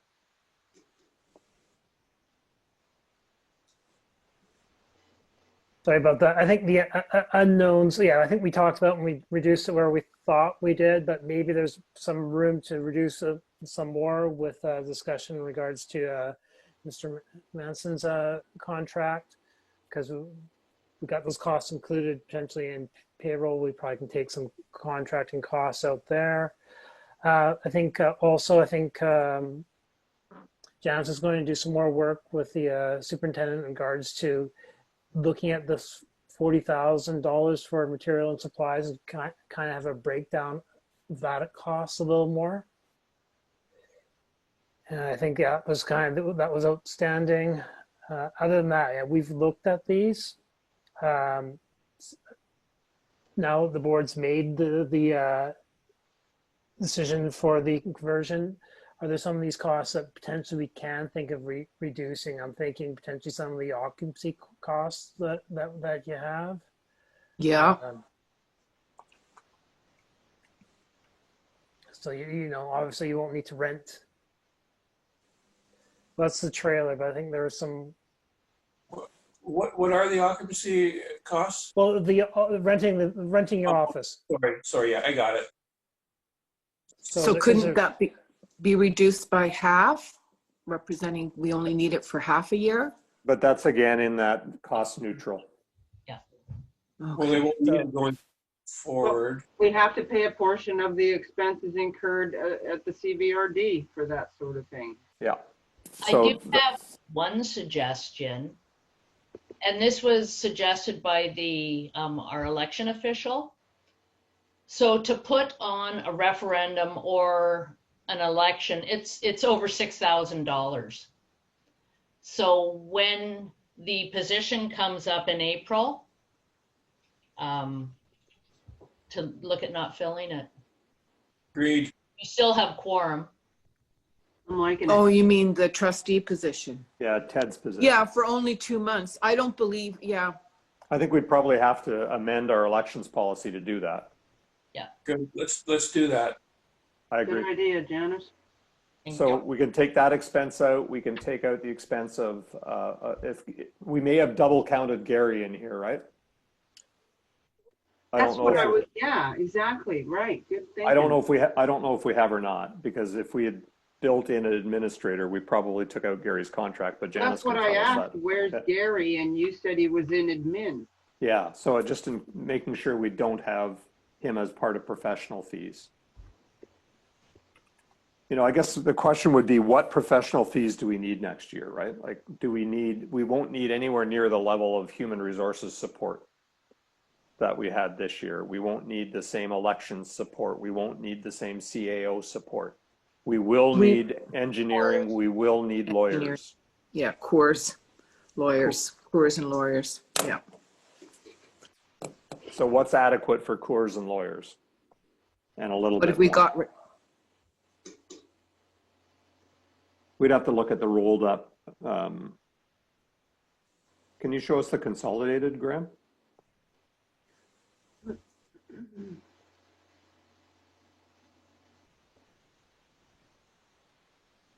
So we've got $20,000 in there, which is $3,300 a month for 6 months. Well, this budget is for a full year though, projected, right? Even though we won't be going a full year. Well, plus we will need, like, you need some money. Even if we don't use cores, then CVRD engineers will apply, but they'll charge their rate to us. So that was flawed thinking on my part. Lawyers will be the same thing if they need to, you know, enact a bylaw that works on our service areas. They'll need to go through a lawyer, but it'll be their lawyer. Are you sure they direct charge that stuff and not part of the overhead? I'm not 100% sure, John, but I believe that's the case. We can confirm that. Maybe Janice, you could ask James Warren a question to say, if we use one of your engineers, how do we get charged? Okay. yeah, that'd be good to know. My assumption has been we'll get direct charged. I have a think. I think you're probably right. There is some, like, just check it. That's probably the best thing. Yeah, The overhead is for like James Warren and Russell Dyson and HR and all those things, right? Buildings and meeting rooms. And We go back to the public works budget for a second. let's just stay here for a sec, because I don't want to bounce around, and let's solve this one. So $20,000, what did we spend this year? Year-end projection, 30,000. And that's low because that doesn't include the referendum, So 36,000. 6,300 bucks. So we're over budget then, or No, the budget was 44,000. 44, okay. So we're going to be at half the spending of this year. So I think we probably cut that back fairly substantially. Mm-hmm. Does that 17,000 professional fees still include the election, Janice? Probably, yeah. Did you Bring remove us back a recommendation as to what you think legal and engineering fees would be appropriate. Like you and Graham put that together, like, and tell us what the tolls are that pop out of this thing, and we're going to have to decide next week that, yep, that's what we're doing. it? Okay, sorry, John. Public Works, what did you want to see? Sorry, hang on a second. The travel and training budget is I think we already nipped that a little bit. Most of that is fire. Believe so.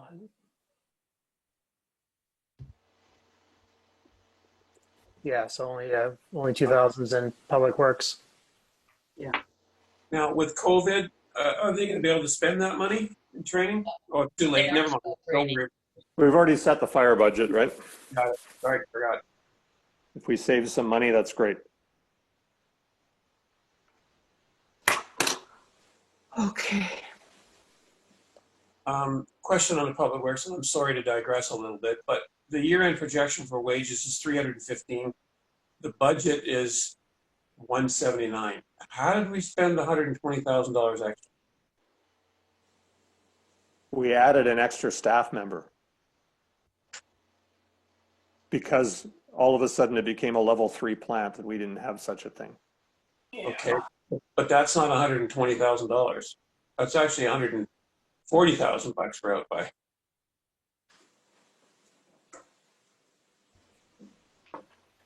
There's also the matter of some terminations that we spoke about.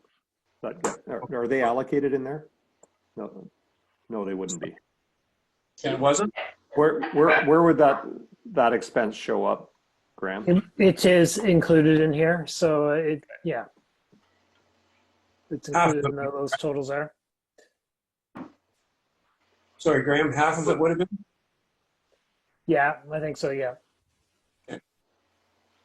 So, you know what, I don't want to dwell on it, but that's $140,000. That's a lot of money to be over. Where are you looking? Where on this spreadsheet? Sorry, I'm not following you. So these two numbers right here. Oh, sorry, okay. Oh, sorry, the projected is 315. But look on the 2020 budget column too, right? There's 151 under admin that's got nothing in the, like, this is again, the spreadsheet's kind of not consistently applied. So if you add So we're rows not that bad. 56 and 58 are $330,000, right? So it's only, actually that year-end projection is under. So Okay. it's, so Thank if you you. sum those all up, it's 333,000, almost 334,000. So it's Well, yeah. So it's Again, actually within range. If we were Okay. to go through another budget cycle, we would want to rebuild this spreadsheet. Agreed. Okay, any other thoughts on, if we go back to the consolidated, is there anything else over there we see that, or particularly in admin, what do we got here? So, sorry, two comments on this one. Is the deficit for public works included in the 2021 budget column? What deficit are we speaking of? Well, I'm That's- looking at year-end projection 628 versus annual budget 782. You're right, there's a surplus, but that's before capital transfers. Correct. And what is the 60 again? That's the capital transfer, and the 61 is the what? Is the loan. So this one here, I think's the Well, admin is the so allocation, admin's right? admin, and this is the to capital. Okay, so we've got actually a surplus here we can bring forward of $24,000. I don't think you can carry surpluses forward. Here you can. Absolutely you can. I am just going to pull out the ministry documents on that.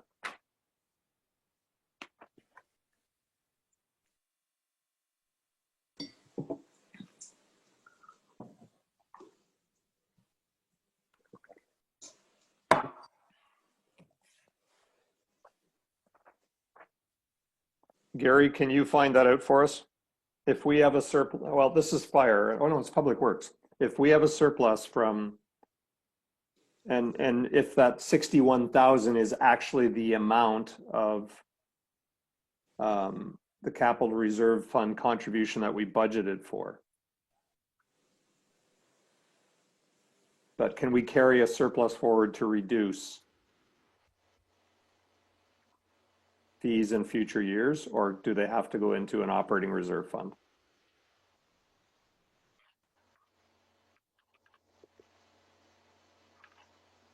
I don't know if Gary's still there or not. Well, we do have Graham here. No, I'll see what I can find out about that. But yeah, ordinarily you could carry forward a surplus. Okay. But I'll check that out. And, you know, if we can, I would be in favor of it for this year, I think, although I still feel that our capital reserves on the water side are woefully inadequate. Yeah, it's the board's decision what to do with next year's reserve or next year's surplus or lack of surplus. These are projections, obviously, right? So the actual amount can be it's the board's discretion how you want to use it, move it into your capital or keep it in for operating. And when you say keep it in for operating, does it go into an operating reserve, and then that reserve gets applied towards, you can apply whatever reserve you have towards your operating expenses of the future year? Correct. Or it can simply go in as a line of revenue as a prior year surplus.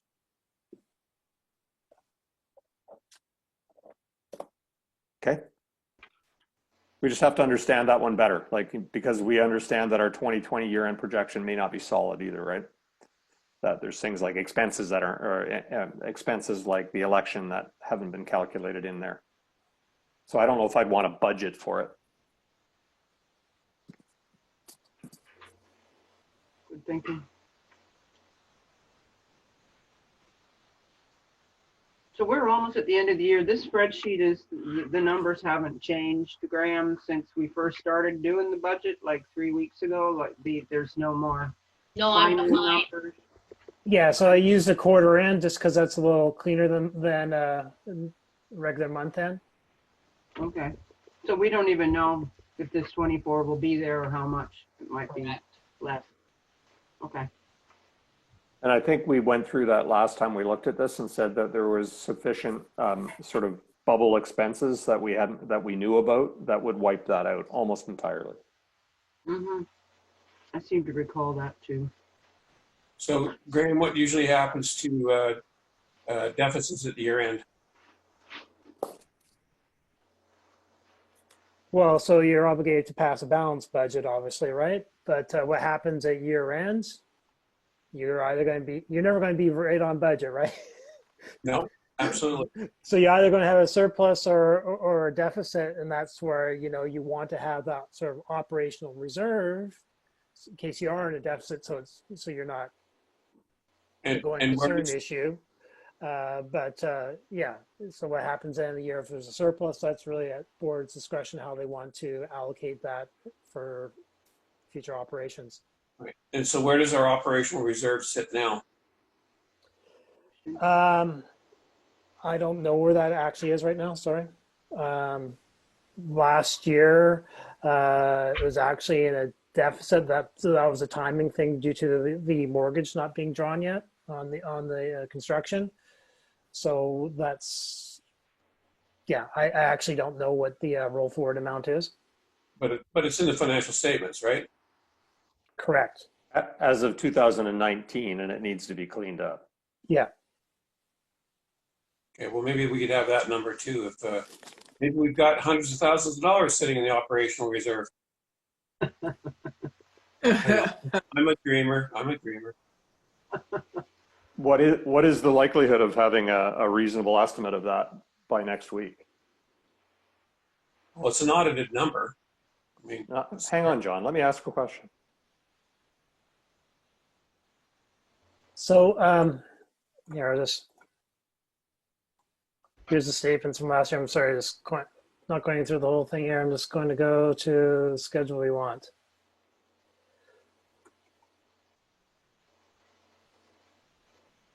So this is your operating fund. So you started the year, this is again 2019's financial statements. So started the year with that was your operating reserve.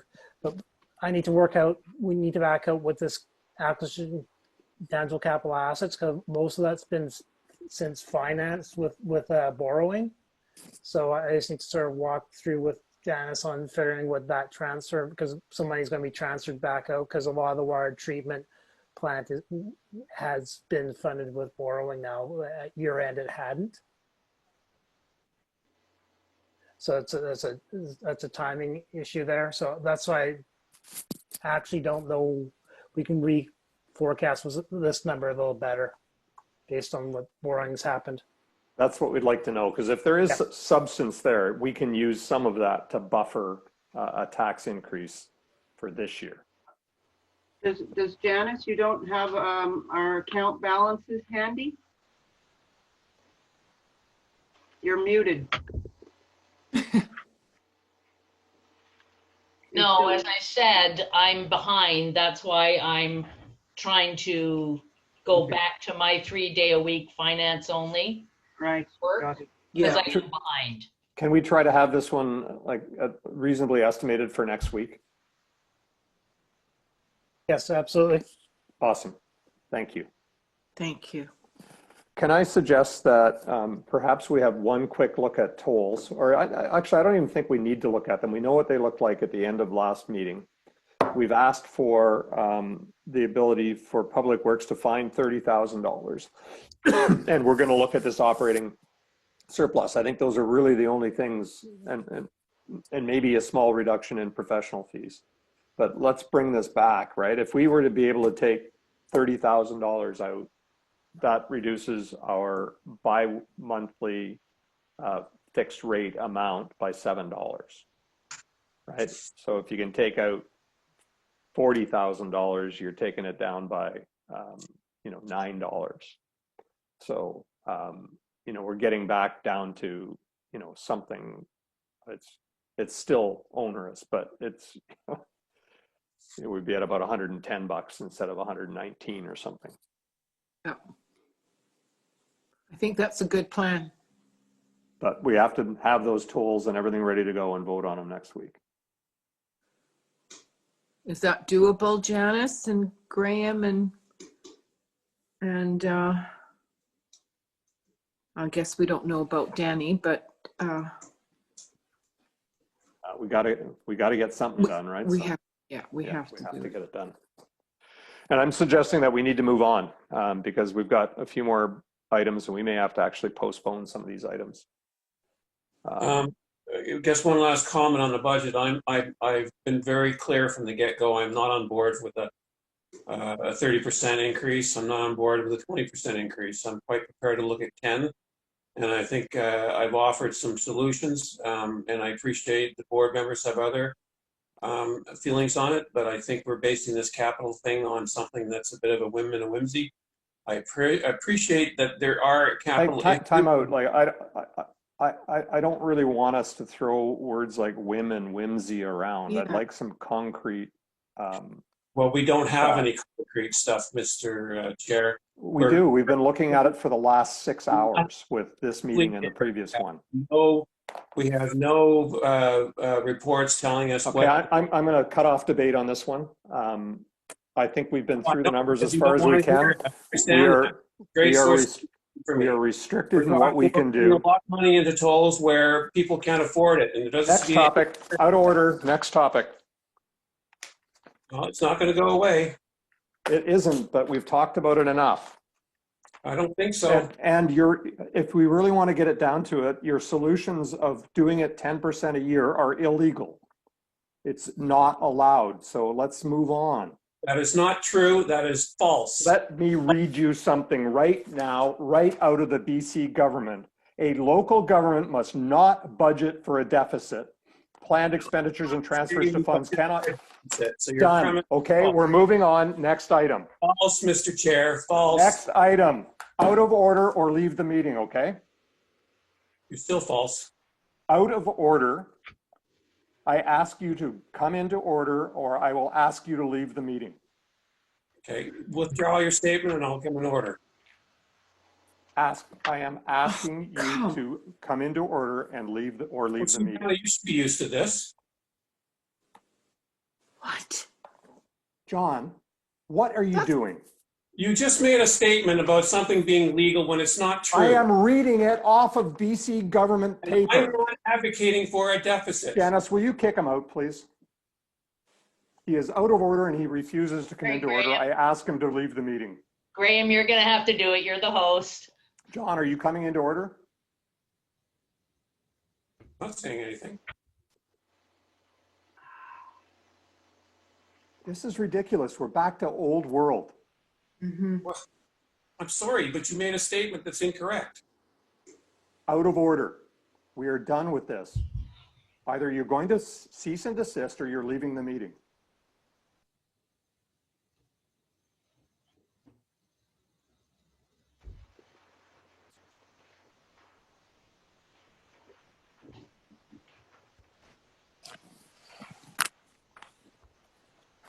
Next item on the agenda is a couple of other ideas that have come up around lessening the tax burden on property, on the taxpayers. And one of the two items are, one's fairly immediate with respect to parcel taxes, and that is B properties. We'll have to explain what that means. And the other is whether we want to review capital expenditure charges. In my mind, we're running out of time for this agenda. I believe that the B properties has more ability to have immediate impact, and I might suggest that we take the capital expenditure charges and push them off to perhaps the next meeting to see whether there is something we want to do there in terms of increasing our ability to contribute to our capital reserves. But the idea of B properties, we charge parcel taxes to all all parcels designated as A parcels. An A parcel has paid a capital expenditure charge. A B parcel has not paid a capital expenditure charge. B parcels pay zero parcel taxes. The BC government allows parcel taxes to be charged to B properties, and I'll read you what it says. It says a parcel tax may only be leveled on properties that are currently receiving or have a reasonable opportunity to receive a specific service. For example, if a water line affronts a property and the property is not connected to that line, that property may still be liable to pay a water parcel tax because it has the opportunity to connect. This may also apply even if there is no water line, as there is a firm plan to build a water line within a reasonable time frame. If that property cannot be serviced by the water line, the parcel tax must not be leveled on that property. So up to this point in time, we've chosen not to levy parcel taxes on B properties. And so that's happened for quite a long time, probably for the length of the time we've had parcel taxes in place. But we didn't also have a high-end water plant in our community, which perhaps enhances the value of properties that even if whether they're connected or not. And so one of the things we can look at doing here is revising the way we charge parcel taxes and including B properties. Janice, correct me if I'm wrong, the number is something like 709 A properties and 116 B properties, something like that? Yeah, there's basically 824 properties, 709 get invoiced, so they would be A's. So there's basically 116 B's. Wow. Now, we don't know if all of them are adjacent to a water line. That's correct. What I would have to do is I would actually have to go into our system, pull out all the addresses on these 116 properties, and then Danny would have to review them to see where they are in terms of a water main. Yes, and yes. And so there's certainly some, fairly hefty potential for objection from B property owners, right? That says, why now? And I think the answer to why now is because we've got a much more robust water plant and that you benefit from it in your property values. The impact on parcel taxes, if we said, I believe I did the math on it, and if all of the B properties were, we were able to build them, that I believe it lowered our parcel tax by approximately $50 to $60. So it wasn't insignificant. From where it is now? Yeah. Wow. Like if we take, if I do the quick math, and it's 300, well, before we raised it, it was 390 in 2019. Oops. And if we distributed that over all 824, it becomes 336. So it takes about $54 off. Now we're not going to get that, right? But if we were to consider extending our base to B properties that were able to be connected, we could lower the tax burden that is being created by water tolls. We would also, the side effect of that would also be to contribute more to the Capital Reserve Fund. Yeah. I would be entirely on board for that because it is a benefit to every landowner to have a water treatment plant compared to where we were a year ago on a boiled water notice. So I think it's an easy argument to be made for those landowners who are not going to like it, that it is in fact a built-in increase of their property value. It is, and it is. I think this all hinges on proximity. I have no real issue with it, but I think the report back will solve that issue. But I've got a couple other questions. Just to clarify, every lot, whether it's improved or not, is being charged a parcel tax, right? Not every lot is being charged parcel tax, only if it's connected to the water system. Correct. So the lots around paid to connect. Sorry, paid to connect. Sorry, say again? Every lot that has paid to connect is being charged a parcel tax. Some lots paid their CECs many years ago and have not yet hooked up to the water system. Okay, well, I'm a little confused. Parcel taxes are designed to collect the cost of a particular capital infrastructure that benefit the entire community. Whether the lot is improved or not, it affects the property value. That's common knowledge. And therefore, even if you're improved or not, should be paying the parcel tax. That's common. So we haven't done that here, and that's what we're proposing to do. So, and it's in that definition of B. So it could have been the lot next door would be defined as a B that was empty when I first got here. Now it's got a house on it. So there's several lots across the street. They're not paying anything? Don't know. I don't know if they've paid their CEC or not. That's what we need to find out. Many people paid their CECs in the 70s and 80s when it was $100. Okay. But never connected to the water. CECs. But I'm still a little confused.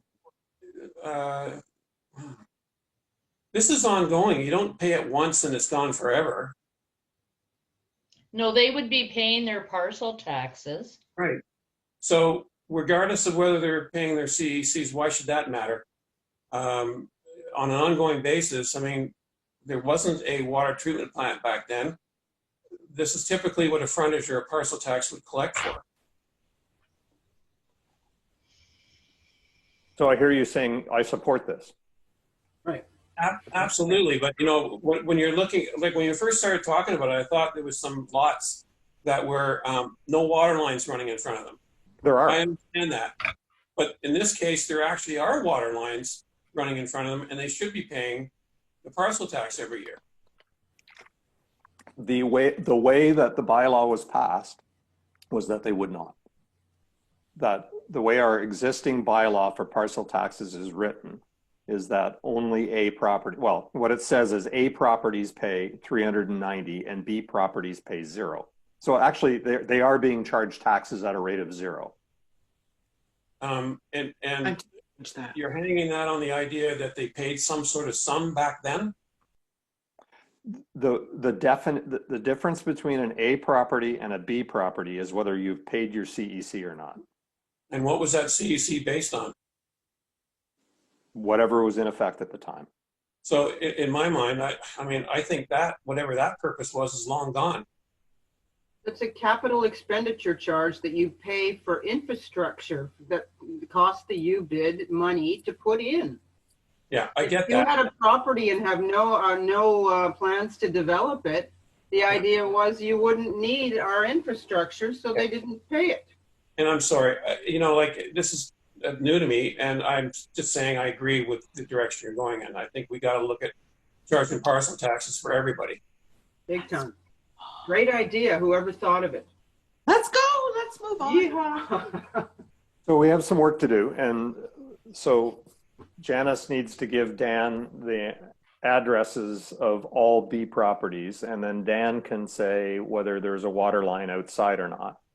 And then we need to revise our parcel tax bylaw that would say that we will charge parcel taxes to B properties at the same rate. Yeah. Or at any rate we want. We haven't made that decision yet, Right. have we? Yeah. No, parcel taxes are a part of water, right? So we have not yet set our parcel taxes. Yeah. This is good. But we could choose again to say, okay, because you're not on the water system, you're only paying a half of a parcel tax too, or we could say, no, you're paying full parcel taxes. We can set But it however we want. that decision we'll make when we have more information, right? My personal opinion is I'm in favor of all parcels which can connect to the water service paying full parcel tax. I am too. Yeah, me too. So there's a motion. I second that motion. Can we vote on that? Well, let's make sure we can vote on that now, but it's basically in principle, and we now need more information in order to be able to act on it. Okay.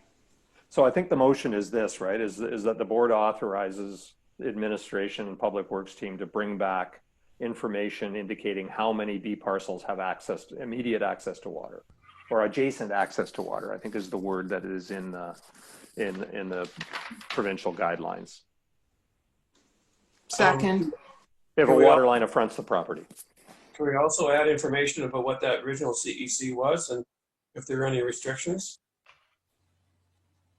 I'm not sure how that's Changed over the years. Yeah. Sorry? CECs have changed many times over the years. Yeah. In terms of their amount. I wouldn't want to see us get into a legal bind because we're applying this tax. And don't get me wrong, I'm in favor of it. But if there was some restriction on the original, then I just don't want to see us get into trouble. Well, let me modify it this way, right? Is that the board authorizes administration and public works to define how many B parcels would be eligible or we can charge property tax or parcel taxes on, and to seek legal opinion as to whether that's appropriate. Second. Okay. Any discussion further? John, did that Yeah, hit I'd what be, you were trying to do? I'd be happy with Gary's comments on it, but that's fine. Legal's good too. And Gary's comments to me earlier were get legal opinions, so. Okay, fair enough. So can we vote? All in favor? Susanna? Yes. John? Yes. Eve? Yes. Yes. Ian? Yes. Okay. Oh, gosh. Graham, you're smiling.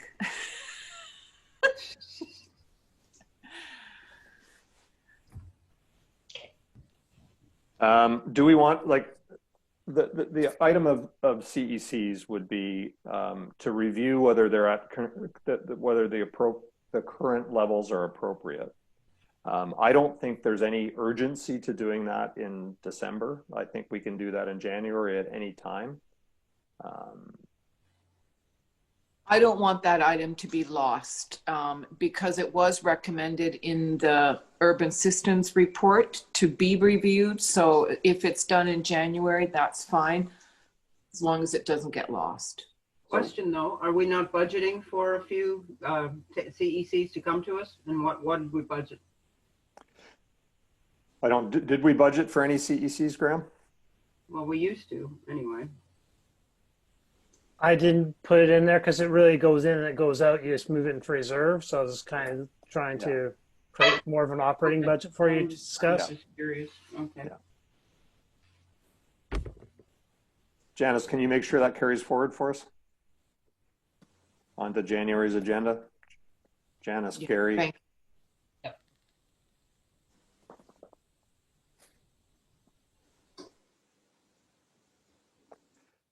The next item on here was also terms of reference for standing and select committee meetings. We are at 5:07. How do people feel about handling this one now versus moving it to January? January. January. Yeah, that's fine. Okay. Interim administrator, we basically handled. And then the only other item here that we've been dealing with in camera has been the on-call final decision as to what to do with this. So I suspect we should probably continue to do that in camera. Although we don't yet have any report back from Julie as well on the, what was the other piece of it? Oh, sorry, different issue. Okay, so all in favor of going in camera? Can I ask a question, please? Yep. And I'm sorry, this was kind of a little add-on. I'm curious, when we changed over to the new payment system for both parcel and for user fees, the monies used to go into an account, I don't know where it was, but I kept on putting money in there. And all of a sudden we found out we were really in a deficit for payments. And the reason why I'm bringing that up is that, are we looking to see whether people are still putting money into that other account and that they're actually thinking they're paying their bills, but they're not? So basically, John, in the old system, you had one account number and you could pay your water bills and your parcel tax into one account number. But the parcel tax actually was your account number with a T at the end. So then the prior admin assistant would allocate it accordingly. And got in trouble sometimes because people said, no, that wasn't supposed to go to tax. That was supposed to go to water and whatever. So then when we updated the system, there's a separate account number for parcel tax. There's a separate account number for utility billing. And when people make payments, they say which account to apply it to. So when you get your water bill, it shows your balance forward, whether you're owing or in a credit. When you get your parcel tax bill, it shows your balance or amount owing or in a credit on that. So as an admin person, it's not up to us to guess what you were thinking. If you say put it to parcel tax, that's where it goes. If you say put it to utility billing, that's where it goes. So Okay. people get statements saying whether they have a credit or whether they owe. Okay, so two questions out of that. So that other account is Are we going to stick to the agenda here, or how does this associate into the agenda? it's a clarification for me because I'm curious whether or not there's money sitting in that account somewhere. Oh, no, it's not money. Like, we reconcile the payments to what goes into the bank. It's the allocation of whether it's into parcel tax or utility AR. And I get that. What I said is that I continued to pay for a while into that other account. Can we, Anyway, you know what? I can take this up with you. That's fine. yeah, let's stay to the agenda, please. Okay, so we had a motion to adjourn to in-camera meeting. And second, Second. all in favor? Yes. Aye, aye. I don't think you probably need me, so I'll sign out then. Is that okay? Yeah, thank you so much, Thank Graham. you. I appreciate your Thank you, help. Graham. Thank No you. problem. Good night. Good night. Good night. And we still have, is the John that's on the screen, is that a John France? Are you signed in twice? I am. Okay. I just I would hate got to. one of you on my computer so I can actually see you, and the other one on my phone. Okay.